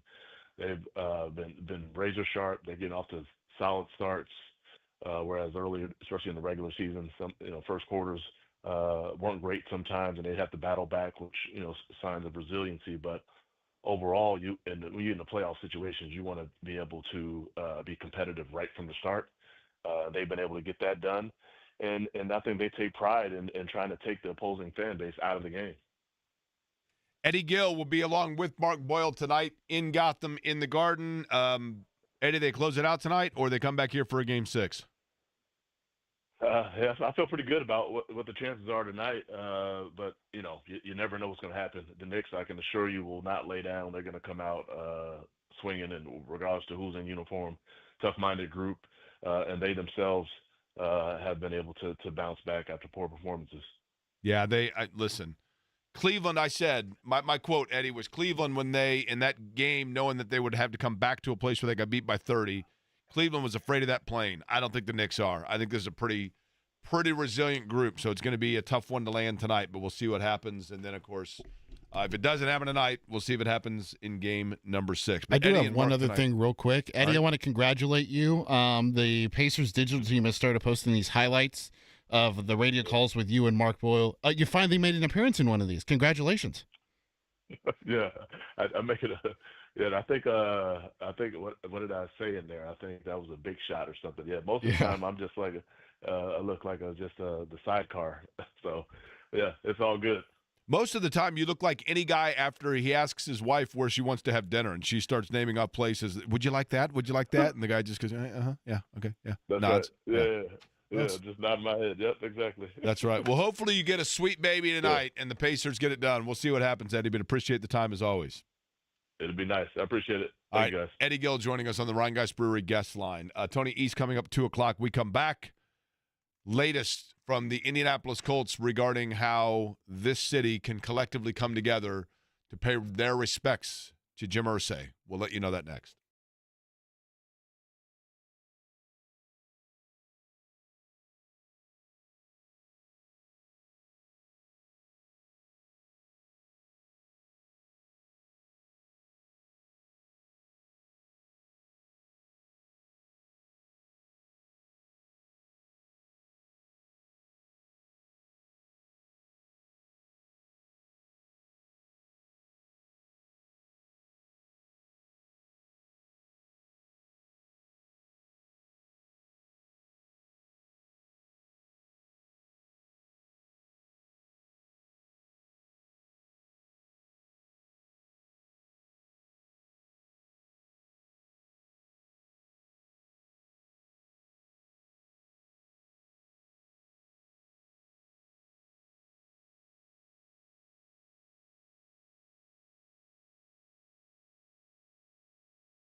So I apologize because I said that incorrectly.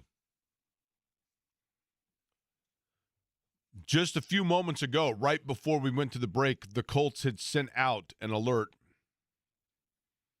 And I mistakenly, and I apologize, I mistakenly thought, I misread it, that it was announcing the services of Jim Irsay. There's obviously a private ceremony that is taking place, and understandably, for his family. That takes place on June 2nd. That's this coming Monday here in town. And I know that they are planning on doing a public tribute. And when I saw this release from the Colts, my eye just simply saw, I thought it was saying service for Jim Irsay. This is actually simply his obituary that was released by the team. The obituary of James S. Irsay, owner and CEO of the Indianapolis Colts. It does say at the conclusion of the obituary, which lists, a number of things about his different hobbies and interests, including, and I think most people know this, I think one of the things he was most passionate about, quite frankly, was weightlifting. And he was pretty prolific at that. He did run a 26.2-mile Grandma's Marathon in Duluth, Minnesota in the early 1990s. I don't know that I knew that. So it lists the different things, music among them, of his interests. Aside from and above the football team, which was first passion besides his family. But it just simply says that plans for a public tribute will be announced at a later date. In lieu of flowers, the family encourages donations to the Kicking the Stigma Mental Health Initiative at kickingthestigma.org/donate. One of the things about Jim Irsay that I always greatly appreciated was he clearly had a soft spot in his heart, not just for the people in need in this city, but for animals as well. Because oftentimes his contests, if you would notice, would mention that if you were to win it, he would make a contribution to someone as well as a contribution to the animal shelter of your choice. Remember he tried saving Lolita? That's right, the whale, right? Mm-hmm. Yeah, very clearly had a soft spot for animals as well. And I do think that one of the things, from an ownership standpoint, he was so proud, obviously, of the Super Bowl. And I do think that, and I understand it. I understand why. He realistically thought that they were going to bring a second Super Bowl title to Indianapolis, especially once Andrew Luck got here and that transition. And, of course, that just never saw itself through. But nonetheless, we will find out at a later time when Jim Irsay's public service will be, where this city can come together and collectively celebrate him, truthfully, and his contribution to the betterment and the building of this city. Obviously, big storyline in this city tonight is that of the Pacers in game number 5 in New York. This reminds me, my favorite moment in broadcast history, there are two, when it comes to Pacers-Knicks. And one of them was in 94 when the Pacers and Knicks were playing in the Eastern Conference Finals, and Mark Patrick was doing a live shot for Channel 8 outside of the Ed Sullivan Theater, and Letterman saw it, turned on the external camera and saw it, and brought Mark and photographer Dennis Goins onto the stage in the Ed Sullivan Theater, and he kept calling Mark Patrick Skip Buzz. And Mark Patrick, who has been, I know obviously J&V is very close with Mark, and Mark has been very, very good to me as well. But to be watching Letterman, an Indianapolis guy, and he's bringing Mark Patrick on, and then they had Julia Childs was on that show, and at the end they brought Mark Patrick and Dennis back on the stage to eat whatever it was that Julia had made in the show. It was very surreal. The other thing, and I got to do this carefully because typically when I quote this guy, I roll right into what it was he said, which was profane, so I can't say it on the radio. But I'll never forget Ed Sorensen, also in either 94 or 95 in the Eastern Conference Finals in New York, right in front of the Garden. And they go live to Ed, and, Ed's like, Ed Sorensen here live. We're right in the heart of Gotham, dropped in here. The Pacers Knicks tonight, game number 5 of the Eastern Conference Finals. And it might have been, I think it was game 7. For this one, it was game 7. Tonight, Pacers and Knicks in game 7 here. And he's interviewing he's doing his live shot, and people in New York, people are, they could not care less when they see a TV camera, right? Like you get a TV camera and a tripod out in front of Gainbridge Fieldhouse. I mean, a little bit different era now with news than it was 20 years ago, but typically that draws fans like, flies and mosquitoes to a lantern, right? I mean, just all over. But Ed's doing his live shot in front of Madison Square Garden before Game 7 in, I think it was 95. And fans are walking past, and they could not care less that somebody is doing live television because it's New York City. They've seen it all, right? So he just stops some guy and says, excuse me, buddy, I'm interviewing people here. Like, well, you're live on television, Indianapolis. And this guy's like, Indianapolis? Yeah, okay. And so Ed says, no, I want to know what you think tonight. Game 7, Eastern Conference Finals, Pacers, Knicks, right here in the Garden. And the guy literally goes, you want to know what I think? Game 7 tonight? Yeah, Game 7 tonight, Eastern Conference Finals. Pacers, Knicks. And then goes, yeah. And the guy literally stops for a second and then looks right at the camera and just goes, your mother. And then he said something very disparaging about Ed Sorensen's mother or whoever's mother was watching it. And Ed, just looked at it and was like, well, there we go. That's what Pacers fans. But I'm telling you, that's New Yorkers. You mean he wasn't very respectful and kind and He was not respectful and kind. complimentary? No. He made an allegation about things that, someone's mother would do in their free time. Knitting? Sewing? Your mother sews. It sounded just like that, as a matter of fact, to be honest with you. What do I think? Pacers Knicks tonight. Game 7 in the Garden. Your mother sews. But it sounded like sews. I'm getting a little Chris Mad Dog Russo out of your voice there. Listen, if you've ever been to New York. No, I have not. We've established I'm telling you, every New Yorker's the same. When I was 21 years old, my parents in my dad's red Chevrolet Lumina, still remember it like it was yesterday. I was 21 years old. I'm thinking of it here, 5 months shy of my 22nd birthday, and my parents dropped me off on the NYU campus to embark upon my 6-month internship at MTV Networks, living in New York City. And it was right in the peak of the Pacers-Knicks 94 Eastern Conference Finals. I wore a Pacers shirt literally every single day I was in New York. And there is no doubt about the fact that today, now at the age of 52 years old, the most impactful 6 months that I had in my coming of age as a young adult was living in New York City by myself. I loved everything about it. Loved everything about it. And the two things that I learned, number one is that New York is indeed the city that never sleeps. And number two was it never made me more proud than to be from Indianapolis. And I love New York. I loved it. But the one thing that I found is that people in New York during that time, even though the Pacers-Knicks was a huge rivalry, they had some respect and they appreciated the grittiness of the Pacers. And it was fun. I loved everything about it.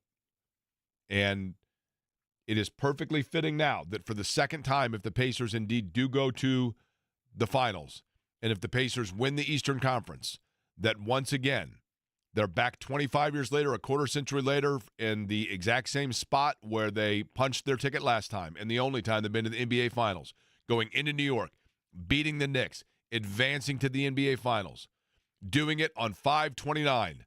The number of career wins of Slick Leonard and the number that hangs on his banner inside Gainbridge Fieldhouse. It is manifest destiny, baby. Tonight is the night the Pacers punch the ticket. And if they don't, they still get 2 more chances. Tony East joins us next.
Well, I am, Frank. I'm going to spread the news.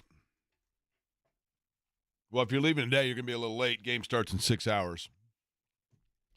We all want to be a part of it. Pacers Knicks tonight in game number 5 in the Garden. Britain Tavern up in Fishers. You can come out for the fan watch party. I'll be there starting at 7 o'clock. Courtesy of our friends at Mick Ultra Zero. They will be there as well. And we're going to watch the Eastern Conference Finals tonight. Joining us now, and Is I'm that not Eastern, sure. Jake, by the way? What's 7 that? o'clock Eastern, right? That is correct, yes. In the Eastern time zone?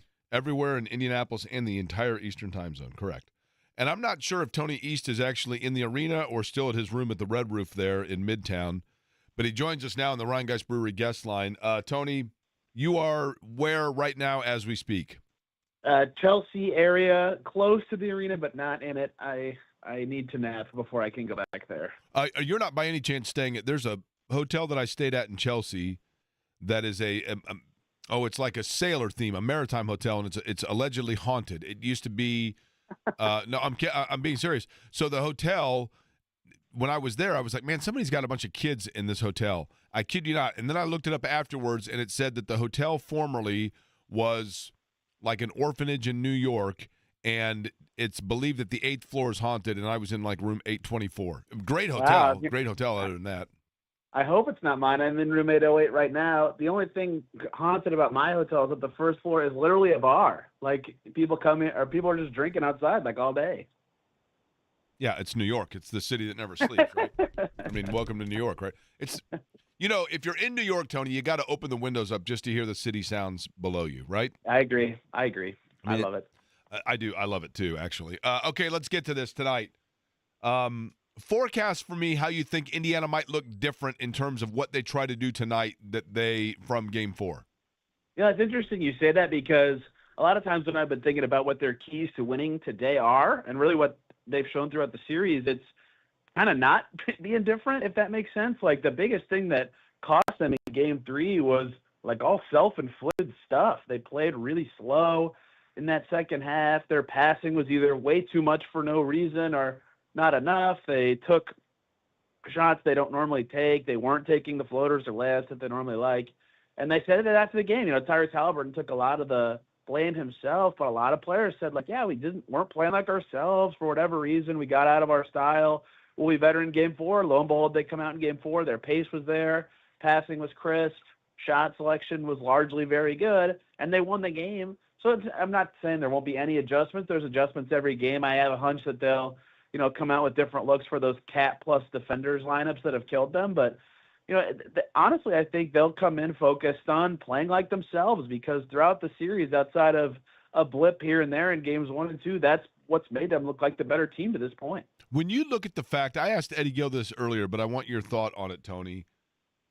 New York is a team, and we certainly saw this a year ago, that they can, not unlike Indiana, but New York has the ability to get lightning in a bottle from the three-point line. We have not really seen that in this series. Is that because of attrition or because of something Indiana's doing defensively?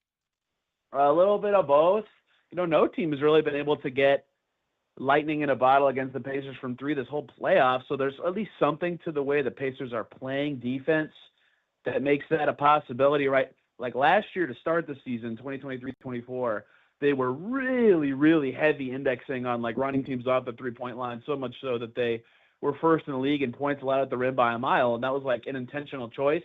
And when they changed their defense a bit midseason, they kind of reeled that in a tiny bit, but that's kind of always been part of their defense is giving, certain kinds of threes or just trying to make sure that they're not giving up too many to certain guys, keeping people out of rhythm. But yeah, they've done largely a good job of being a good closeout team, not allowing those blow-bys, staying in front. And the Knicks have a lot of like good shooters. Honestly, they're a little bit like the Pacers in this way. They have a lot of good shooters, but outside of Cat, nobody that's just like, oh gosh, this guy can just self-create a billion threes in one game and make all of them. And so DiVincenzo was like that last year, right? He could just walk up, take a screen, shoot, bang. He took 10 a game and made 44% that series last year. They don't have a guy like that really this year. And so when they have been limiting Cat from 3, which they did not do in Game 3, and they struggled with the other times throughout the series, the Knicks haven't been able to do that. And the Pacers, even if they don't have anyone that's like a constant threat to do that besides Halliburton. They have the passing ability to make it so anyone is open all the time. And so they just have a little bit of an advantage in generating good looks and catching that lightning sometimes. Tony, I thought one of the things that has jumped out at me in this series, Tony East, our guest, by the way, is on the Ron Gush Brewery guest line. Rick, and I'm going to tap into your memory here.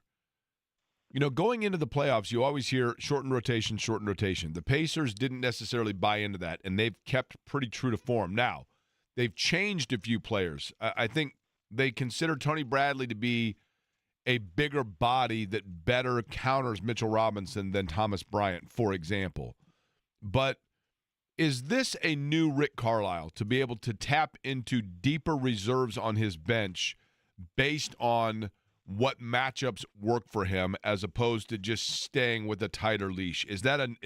Are we seeing an evolution and a continued maturity from a guy that's been around forever and already has a title? I think so. Certainly, you know, he evolves a lot like every year because going into this playoffs, like I wondered who they would play against Milwaukee and projected 8 or maybe 9 guys, mostly because last year against the Bucks, they played 8 guys, right? They played the starters, and then off the bench it was McConnell and Obi and sometimes Doug McDermott. And, you know, like it wasn't a very deep bench last year. Ben Shepherd played, Mathurin was hurt. They never played the centers, right? That was it. And they added a center in the second round, but it was Isaiah Jackson. Like they never went this deep. And then this year he goes 10, sometimes 11 guys in one game, especially early in series to kind of feel out who does and doesn't work. So some of it is that, like, they have actually talented players 1 through 14, 15, whatever, that can play, and he wants to see who does and doesn't work in series. Some of it to me is that I think it's a shift in his, and I wonder if teams will start to copy this philosophy of, like, what you want from your players energy-wise every minute they're out there. Like, what's better if a guy plays 40 minutes, but the last 6 or 8 of them he's 80% of himself, or 33 minutes, but it's all 100% of himself? That's only possible if the bench player is good in the 7 minutes, and that's what the Pacers have that's made them different and allows him to think differently or think about how he wants to structure rotation. They don't have to change their identity when they go to the bench, and they don't play anyone who's just, like, useless in these settings. So they can play, 15 minutes of TJ McConnell, 20 minutes of Obi Toppin. Oh, here comes Tony Bradley, who wasn't even on a team until the middle of March, and like get away with it's the wrong word, but it's not how typically coaches do things. But Rick has evolved somewhat. I think the way that they play so fast means that you have to kind of play your bench a little bit more to keep everybody fresh, and they've been willing to do that. There's a reason they've been largely healthy in the playoffs the last 2 years. Like, it all kind of ties into what they are and how they want to be when this time of year comes. And so it doesn't seem conventional, but it certainly is working. And look at this deal. The team that just made the finals in the West, they didn't last night, but they usually play 8 or 9 guys. They have depth that fits their identity, and lo and behold, they are all fresh from 48. So I wonder if that's a shift in thinking happening, or if it's just like how the NBA is right this second. And as the CBA settles in, things will change. But right now, it's certainly working for the Pacers, and Rick seems to be on the forefront of it. Does Indiana... This is cart before the horse, and there's a danger in this, I realize. Ooh. If they were to play Oklahoma City, does Indiana then have to try to slow down? They shouldn't. I mean, I get why you're asking. Like, honestly, the whole playoffs, the best one thing, right? Like, if you were to look at every team and say, like, the Pacers offense, the Celtics offense, the Thunder defense is the best thing, right? It has been the entire postseason. And so, slowing down against them almost seems like the opposite of the point. It just gives them a chance to strangle you down. They have the MVP. They'll force a turnover eventually. Like, the Thunder knew their problems the Timberwolves knew their problems the entire series. They kept saying it. We're turning it over too much. We're not getting into our offense correctly. They would say it. They couldn't do anything about it because the Thunder's defense was so good. So to me, it's almost like you try, if you're the Pacers, to play fast and keep speeding up because that's what you're good at, and try to make the Thunder make mistakes, which no one's been able to do. The only reason I would at least talk about it or have a meeting is they also play fast. They're the only other team still alive in the playoffs. I mean, obviously there's only 3 teams left, but even as much as recent as the top 8, only the Pacers and Thunder were playing with any sort of close to regular season pace, right? And so it'll be interesting to see if the two teams that are kind of going against the adage of the game slowing down in the playoffs make the finals. And if the Pacers want to think about, man, like this defense is really good, do we want to try to change the game speed? Because a fast game plays into how the Thunder want to play, and they have a lot of quick possessions because they get a million steals. But I think the Pacers, I wrote this before the Cavs series, they know all the time that they're at their best when they focus on being themselves. It's gotten them most of their wins in this playoffs, and I'm riding that to the end if I'm this team, even if it means that it might be tougher against the Thunder at times. Give me the Pacer player. Tony East, our guest, joins us on the Ryan Gus Brewery guest line, of course. Forbes, Locked on Pacers, number of different places that you can see and hear Tony's work, as well as his contributions to this radio station. Tony, tell me a player, in your opinion, for the Pacers that has most in this series stepped outside of his comfort zone of what he normally does. Ooh. And contributed in ways that are beyond even what you thought going into it he was going to be able to contribute. So that's interesting, because when I think of like comfort zone in terms of what a guy normally does, the first thing that came in my head was Andrew Nembhard just guarding nobody. And I don't mean that in a negative way. I mean that in a good way. Like early in the series, they planted him on Josh Hart and were just like, yep, go do whatever you want. Like, don't actually guard Josh Hart, be in the paint, be in the passing lanes, wreck all these actions. And guess what? The Knicks were like, hey, we can't start Josh Hart. Andrew Nembhard's everywhere. And they changed their starting five. Like, that is outside of what you think of when you think of Andrew Nembhard's defense. I wondered if they would try him on Brunson, even though that didn't go well last year. But, like, that's the other guy you go to is Aaron Nesmith, who, like, Aaron Nesmith's had an awesome season. Like, absolutely tremendous. If he has a great game tonight and they win, like, there's a chance and a discussion to be had about him being the series MVP, and that's the actual award they give out, right? He's been that good. Like, to have that level of offensive impact and be moving as much as he does and have to defend Brunson, would you call that outside of his comfort zone? I don't know. Like, that's the role he typically has, but it's like as challenging as it actually gets. Tony Bradley certainly going from end of bench guy to like, hey, we need you for 10 minutes every night. There's kind of a lot of guys who have had to step into uniquer roles. That's not even a word, uniquer, more unique roles in this series and have found success in doing so. And so it's kind of been fun in that way, just with all the cross matching, no one's guarding their own position. And, you know, with all the focuses on a team being themselves, despite all those changes, it's been really interesting to see guys kind of do that. So Andrew Nembhard is the first that comes to mind, even though I think like the traditional answer that most people would go to, just given how many things he's had to do and how well he's done it, would be Aaron Nesmith. What did Tyrese Halliburton do differently that allowed him to become a prolific defensive rebounder in Game 4? Stand in the right spot. I don't even know what the perfect answer is.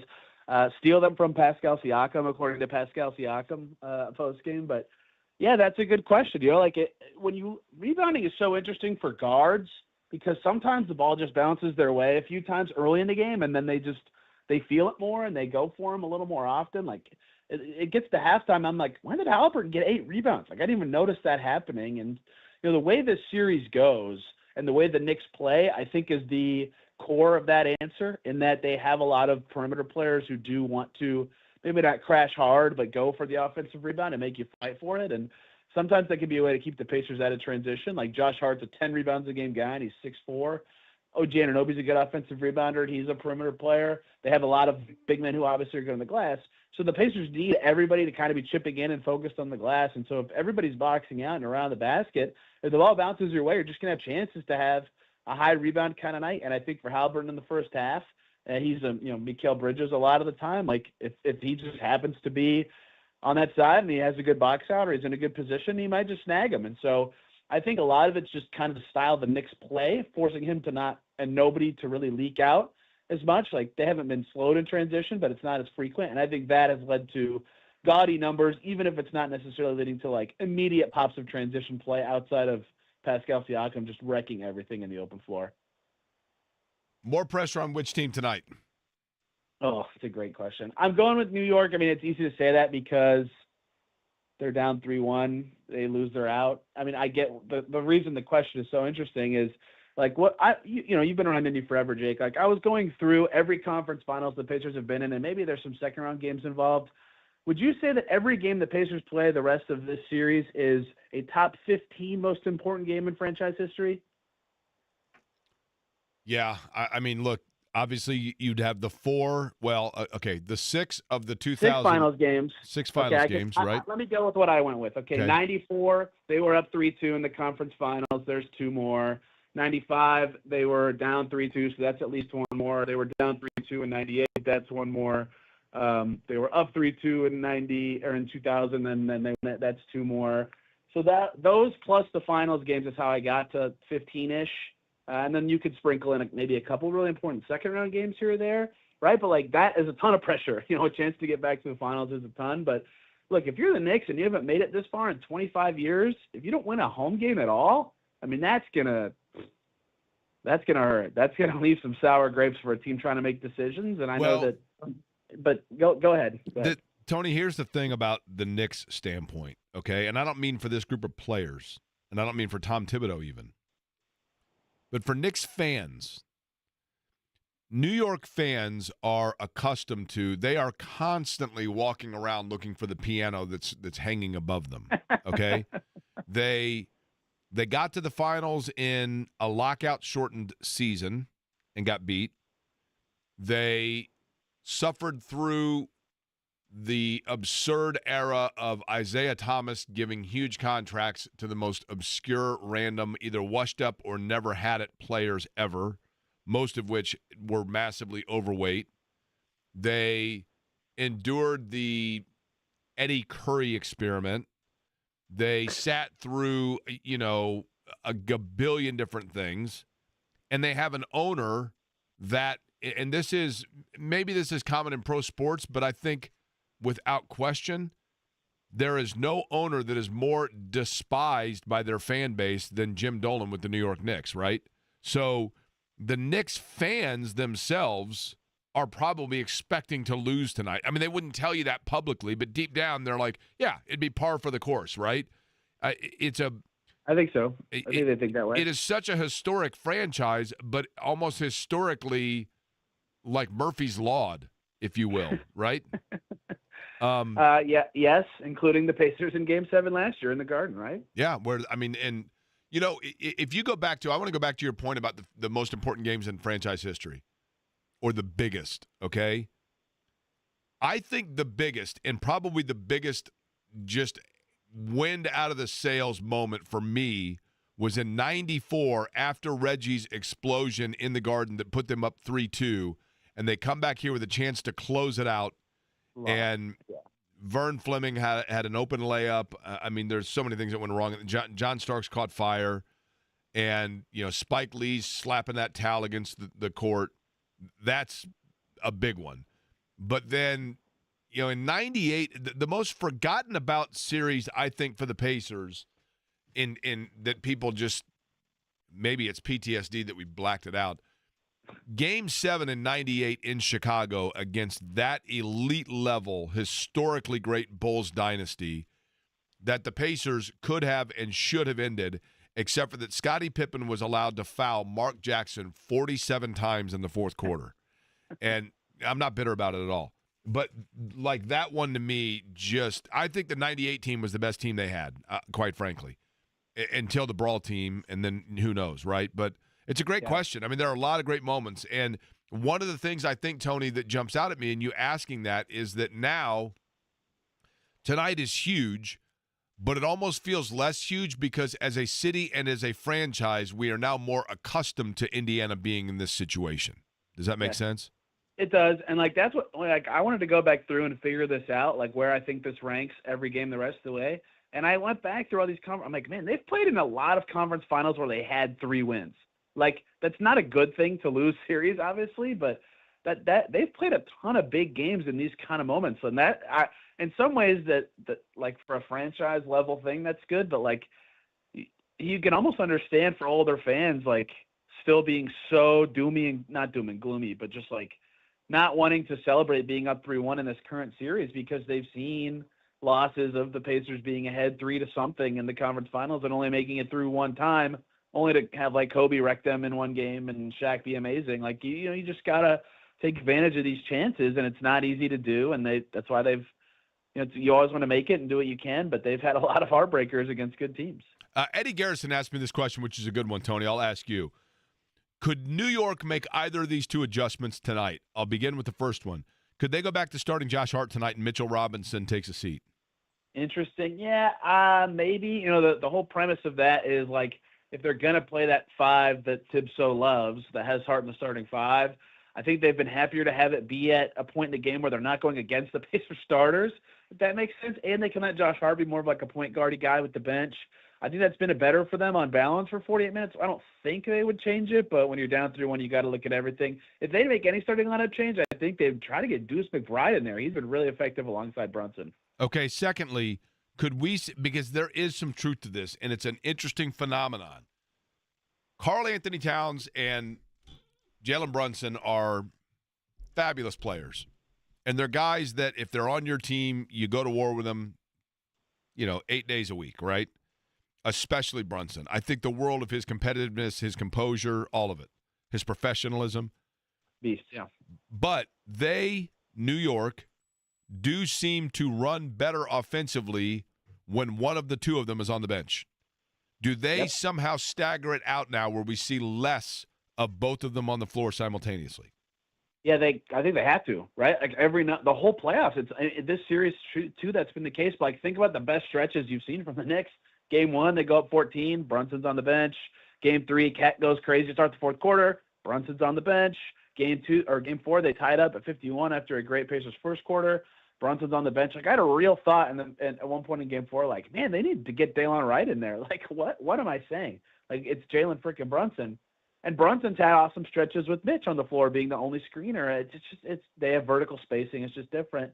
It's really hard to do that, like, as a team, to be like, we only want one of you out there. When the hope should be that they both cause so much stress that you play them together and try to have them play in sync. But in this series specifically, they're just kind of pigeons. The Pacers can pull them into plays and target them for baskets defensively, and it makes it harder for the Knicks to score when they're going against a set defense. So all the numbers scream they should target them, but like the core theory of like how you should play basketball is having your best players on the floor, and they don't like not fit together. So it'll be fascinating to see how they kind of think about that, because imagine having to go into the summer thinking about, you're intentionally splitting up your stars minutes in a game that if you lose, like, what does that say about your team's actual structure? Tony, how many times have you been to New York? In my whole, like, any trip? Yeah. I think this is 9. Best part of New York City? Oh, man, that's a great question. I like so many parts of the city. I like the Brooklyn Bridge area and, like, surrounding parks. I mean, obviously, I like Times Square. I'm touristy and dorky. Manhattan's all fun and interesting. Central Park's great. I'm naming all, like, big spots. So I feel like you're about to come back at me with some place I've never heard of that I need to go look at. Do you know, okay, here's my one. I've been to New York a gabillion times, right? I've been very lucky in that regard. I didn't mean it that way. And I lived there. The most underrated, this is my tip for anybody listening who's thinking about going to New York City. Are you ready? I am. Go down to Battery Park. Avoid the 1,464 people that will try to get you to go on some Statue of Liberty ferry. Okay? Buy I think it's probably $7.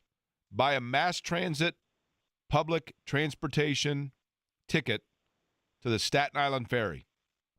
Leave it from Battery Park, take it across to Staten Island. It goes right past the Statue of Liberty. It gives you the best vantage point and views of southern Manhattan and the financial district. You get to Staten Island, you get off, you go right across the ramp, you get back on the one that's going from Staten Island back to Manhattan. It's fascinating because not only do you get fabulous views of the city, not only are you going across the river that way and through the water, and there's a level of peace to that, but you're also doing it with people who live, eat, breathe, sleep as New Yorkers that are commuting just in their daily commute, and you get to see just what the grind is all about, and it's fabulous. Everything about it's great. The other thing that was the greatest place on earth was the observation deck at the top of the World Trade Center in the original World Trade Center in World Trade Center 1. I think it was Tower 1 or I don't know which of the two towers. But when you go up in any of those outdoor, and the Empire State Building has it as well, open-air environments, and you look down at the city below you, the calm nature of all of it, when in reality you're just seeing muted insanity. And I love it. I love everything about it. I love that part. I hate that, like, it's called the financial district because that south part of the city is very cool. But the financial district is such a terrible name.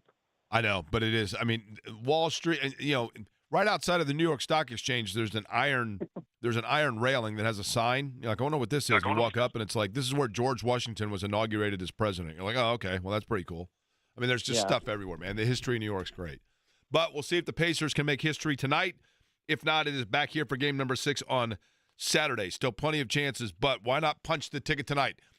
Tony, you can use it. I tweeted it. It's 5/29. Today's date, 5/29. That's the number on the banner for Slick Leonard at Gainbridge Fieldhouse because that's the total number of wins he had as a Pacers head coach. If that's not fate, I don't know what is. Look at that. So bring it home, all right? That's good. All right. Thank you. Thank you. Tony, whose last name is the conference the Pacers can win tonight, joining us on the Rhinegeist Brewery guest line. Eddie, you're rolling your eyes again. You're back at it with your punny jokes, Jake. My entire life is punny, right? Is it? Of course. By the way, John Mellencamp is, should I say, upset? Did you see what John Mellencamp had to say? I did. John Mellencamp is a beloved Hoosier. I'd like to know, did he take himself, does he walk himself back a little bit in terms of how beloved he's going to be? He's picking the wrong battle here, right? I think so. Wasn't going to get into it, but I'll let you know what John Mellencamp had to say because I think it's making the rounds. I'll tell you next.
So I'm sure most people have seen this by now, and everybody saw it in game number 4. John Mellencamp was among, there were a lot of people that were at that game that they showed on the video boards. You know, obviously Ben Stiller was there rooting for the Knicks.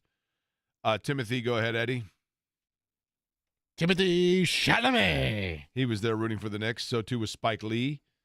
Jelly Roll was there, I guess neutrally or maybe favoring Indiana. 50 Cent was there.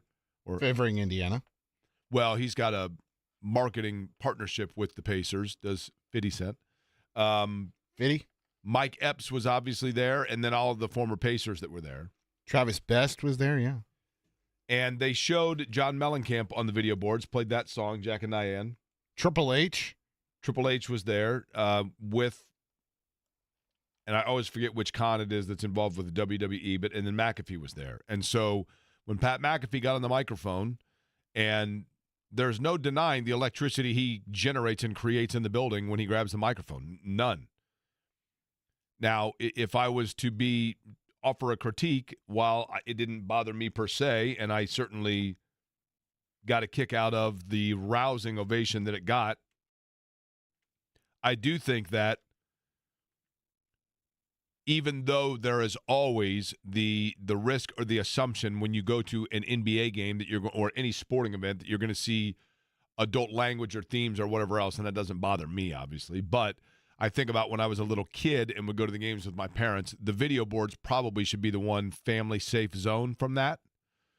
And so when you hand the microphone to somebody who uses profanity, I could see how some people would say, like, hey, come on, man. You know, I expect it from the guy maybe sitting in front of me, but not necessarily at full volume throughout the entire arena. But neither here nor there on that. Mellencamp offered the following statement on social media today, quote, "The Knicks-Pacers games have been very entertaining for anyone who likes basketball or sports. I attended Game 4 in Indianapolis. Hoosier hospitality. I was embarrassed when somebody, under whose direction I don't know, called out some of the people who made the trip from New York to support their team and in turn support our team. The audience booed these people. I'd say that was not Hoosier hospitality. One could only say it's poor sportsmanship. I was not proud to be a Hoosier, and I've lived here my entire life. On behalf of most Hoosiers, I would like to apologize for our poor behavior. I'm sure the Pacers had nothing to do with this smackdown." John Mellencamp. I kind of laugh at it, right? Because, look, you got to know going into it that the opposing team is going to get booed. I mean, do you not watch the starting lineups? When they're like, and now you're New York Knicks, and everybody boos the entire time? Do you not see the way opposing fans treat? I mean, for crying out loud, there was a guy, I'm not saying two wrongs make a right, but there was a guy there from New York that was flown in because he was attacked in New York City from wearing a Halliburton jersey. But have you seen this viral video of these Knicks fans that were downtown? No, I know that there was an incident in one place downtown. There was also a up in Carmel. I'm not going to say the name of any of the establishments because they're kind of innocent bystanders to that. But there was a Knicks fan that was stabbed in Carmel during an altercation. I mean, what are people doing? What are people doing, right? Just watch your team, have fun. You know, Ben Stiller, I think, had fun with it. Chalamet was like kind of laughing along with it. Spike Lee is let's face it, man. The entire series rivalry is based on celebrity involvement. The entire history of Pacers Knicks is based on celebrity trash talk, right? I believe that was Spike Lee's first game this postseason that he attended. He looks different, by the way. Old? And robust. Maybe it was what he was wearing. But I've never seen him look so, diminutive. Eddie either White way, uses that word to describe T.J. McConnell. There's a Knicks, who is it from the Knicks or nationally speaking that calls T.J. McConnell Home Alone? I don't know. Their nickname for him is Home Alone. But at any rate, the bottom line is this. The bottom line is John Mellencamp is an Indiana icon, no question about it. I will say this. As somebody who has peripherally been around John Mellencamp, very peripherally. He would know me from Adam, obviously, but I've been in like a show where he was a part of, and he was there, and whatever, and I was somebody that had to kind of help out with that. And also in talking to, if you talk to virtually anybody who has had regular business interactions with John Mellencamp, be it setting up for one of his shows or helping record an album or in whatever capacity it may be, he is like the least hospitable person on the planet by all account. Part of John Mellencamp's entire brand is that he is the guy that is the perpetually angry, nitpicking, perfectionist jerk. Jerk is the wrong word. I shouldn't say that about the guy. I don't know him personally. But that's always been the MO about him, is that he is like the most prickly, difficult human being alive. So, and familial-wise, maybe going through a tough time as well. So I guess I should keep that in mind as well. But I just found it interesting that he would. First off, why did it take like 2 days for him to throw that out there, right? Yeah. I was doing some reflecting, Jake. Really? Just in the last, 5-10 minutes. Mm-hmm. Talking about Ben Stiller and Timothée Chalamet. We didn't mention Zoolander earlier when we were talking about Ben Stiller. Yeah, I've never seen Zoolander. I always get Zoolander and Dodge. He was in Dodgeball also, right? Yeah. I get those two White confused. Because doesn't he have kind of the same type of character in him? Like a tough guy, a fake tough guy kind of thing? I think you're thinking of, what's that other movie that Mark Dykton mentioned? No, what's the one I'm thinking of where he wears like almost like a purple suit type thing? That's Dodgeball. Yeah, okay. That's what I'm thinking of. I think Ben Stiller is better when he plays the down on his luck guy. Like the villain? No, when he plays the innocent guy that just has terrible luck. Gaylord Fokker. Gaylord Fokker, Meet the Parents, and Along Came Polly. He's the same guy in all three of them, but he's pretty funny with it. Along Came Polly's great. Philip Seymour Hoffman's what made that movie, though. Hey, Jake, didn't Reggie get booed in New York, you think? There were F-bombs, too, by New York fans towards Reggie. Just last year. I get a kick out of this. Jake, now somebody explained this to me, and thankfully we're going to break, but I'm just going to throw this out for fun. That's typical leftist, East Coast-leaning, libtard melonhead. That's why virtually no one likes him anymore. Oh. Okay. That seems a bit extreme, right? Yeah. Seems a bit extreme. Ben Stiller guest starred in Friends as the angry boyfriend. See, I think he was trying to get out of his typecast. Yeah, I remember that. I think he was trying to get out of his typecast is what was happening. John's up next. We will get set to hand it off to him and put a tie on all of it. Reminder tonight, Britain Tavern, 7 o'clock till 9 o'clock. I'll be there. Would love to see you for our fan viewing party brought to you by Mick Ultra Zero. But we will put a tie on all of it and get you set up for it next.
Eddie and I are playing Price is Right in here. How about this, Eddie? Nah, we'll have to do it off the air. I don't want to. Yeah. I don't want to give too much information about what we were discussing in terms of one of my bad spending habits off air. Pacers, Knicks tonight. It is game number 5 in the Garden. Eddie, I really do think you really should, and I mean this in all seriousness. I know how much you enjoy going to Seattle, which is a fabulous city, and I'm there 100% with you in terms of your appreciation for the city of Seattle. You really should, and I think all people really should, go to New York City sometime, just for a weekend. Oh, 3 days. 100%. I mean, it's just the thing about New York City that is so fascinating to me. You know, I've never really dove into this, but you know, I mentioned earlier, when I was 21 years old, I was at IU, and I had an internship, and I had always, ever since I read, when I was a kid, I read Tales of a Fourth Grade Nothing by Judy Blume. And that book takes place in New York City, and it talks about Central Park and all this other stuff, and I became fascinated with New York City, almost to like an obsession of New York City, and just felt like New York was like my city. It was weird. And when I was in college, I've told the story before that during spring break of my junior year at Indiana, this was pre-cell phone days and everything else, I printed off like 100 copies of my resume.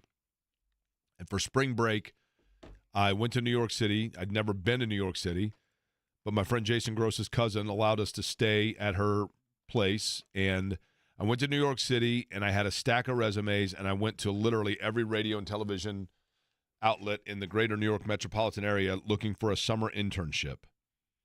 And we also went to a taping of the show Regis and Kathy Lee. It was before Kelly. Regis and Kathy Lee. Brian Austin Green was on. During the commercial break, I asked him how much hair gel he uses. I think Jason and I were the only 2 guys in the audience. And Regis thought it was so funny that he had me stand up and then pointed me out as the show was back. It was live with Regis and Kathy Lee. So we came back, and he's like, the guy from Indiana, stand up, from Indiana. He asked Brian Austin Green. Listen to what he asked him. And I stood up, and, it was great. But I remember so vividly my parents dropping me off in New York once I got the internship, and I knew I was going to be living in New York, and I was so excited about being in New York City. But it is true of, if you can make it there, you can make it anywhere, because there is no place on earth that makes you feel smaller in an instant than New York. You realize just the overall irrelevance in the grand scheme of so much of what we do, right? Because there's all these people. And I had a Sony Sport Walkman, and I watched, that was the year of the 94 Pacers-Knicks series, and I watched Game 4 when Reggie went nuts from a bar inside of Madison Square Garden, and I was wearing my Pacers shirt, and it was awesome. I loved everything about it, and I'd never been more proud than to be a Hoosier. And I've always felt this connection to Reggie Miller because of the fact that he facilitated for me to be able to push that chest out a little bit. I loved it. And then in Game 7, they went back. They lost Game 6 here. They went back to Game 7. And in the fourth quarter of that game, when Patrick Ewing committed 17 offensive fouls, literally, the streets of New York were like empty because everyone was watching that game. And I got my Sony Sport Walkman, the yellow version back in those days, and just walked Fifth Avenue listening to the fourth quarter of that game. And I was so disheartened because the Pacers lost, but at the same time, like, so proud to be from Indianapolis in that moment. And I've always loved that. And I've always felt this. That's why tonight, when the Pacers go into the Garden and they've got a chance to advance to the Eastern Conference Finals, and they've got a chance for the second time ever to play for an NBA title in this town, in a town that dominated the ABA and then struggled their way into the conversion into the NBA and started the century representing the Eastern Conference, and now 25 years later have a chance to do it again. It means more. It means more when it happens in Madison Square Garden like it was when they won it in 2000. It means more than if you were to win in Atlanta or Orlando or Washington.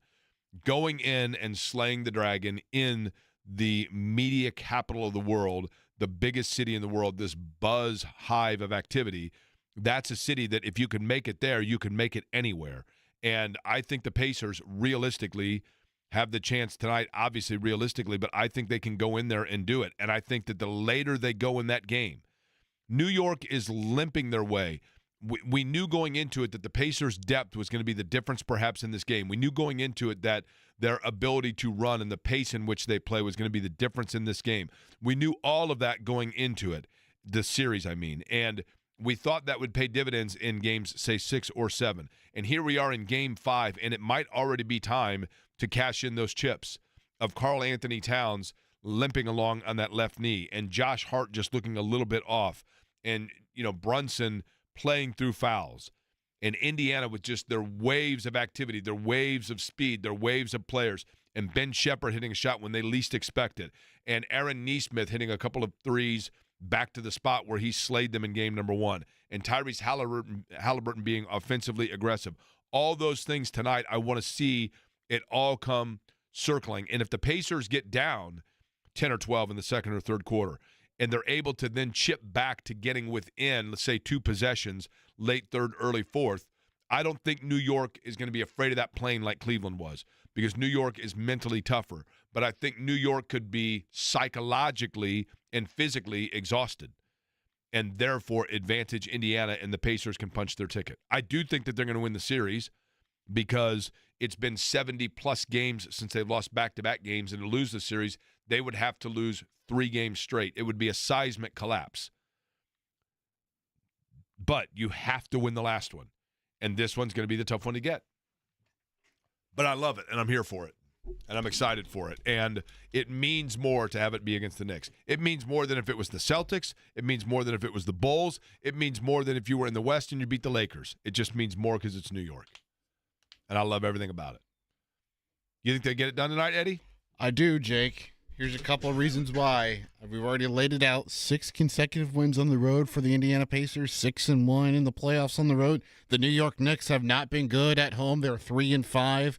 They haven't won a home game in this series against the Indiana Pacers just yet.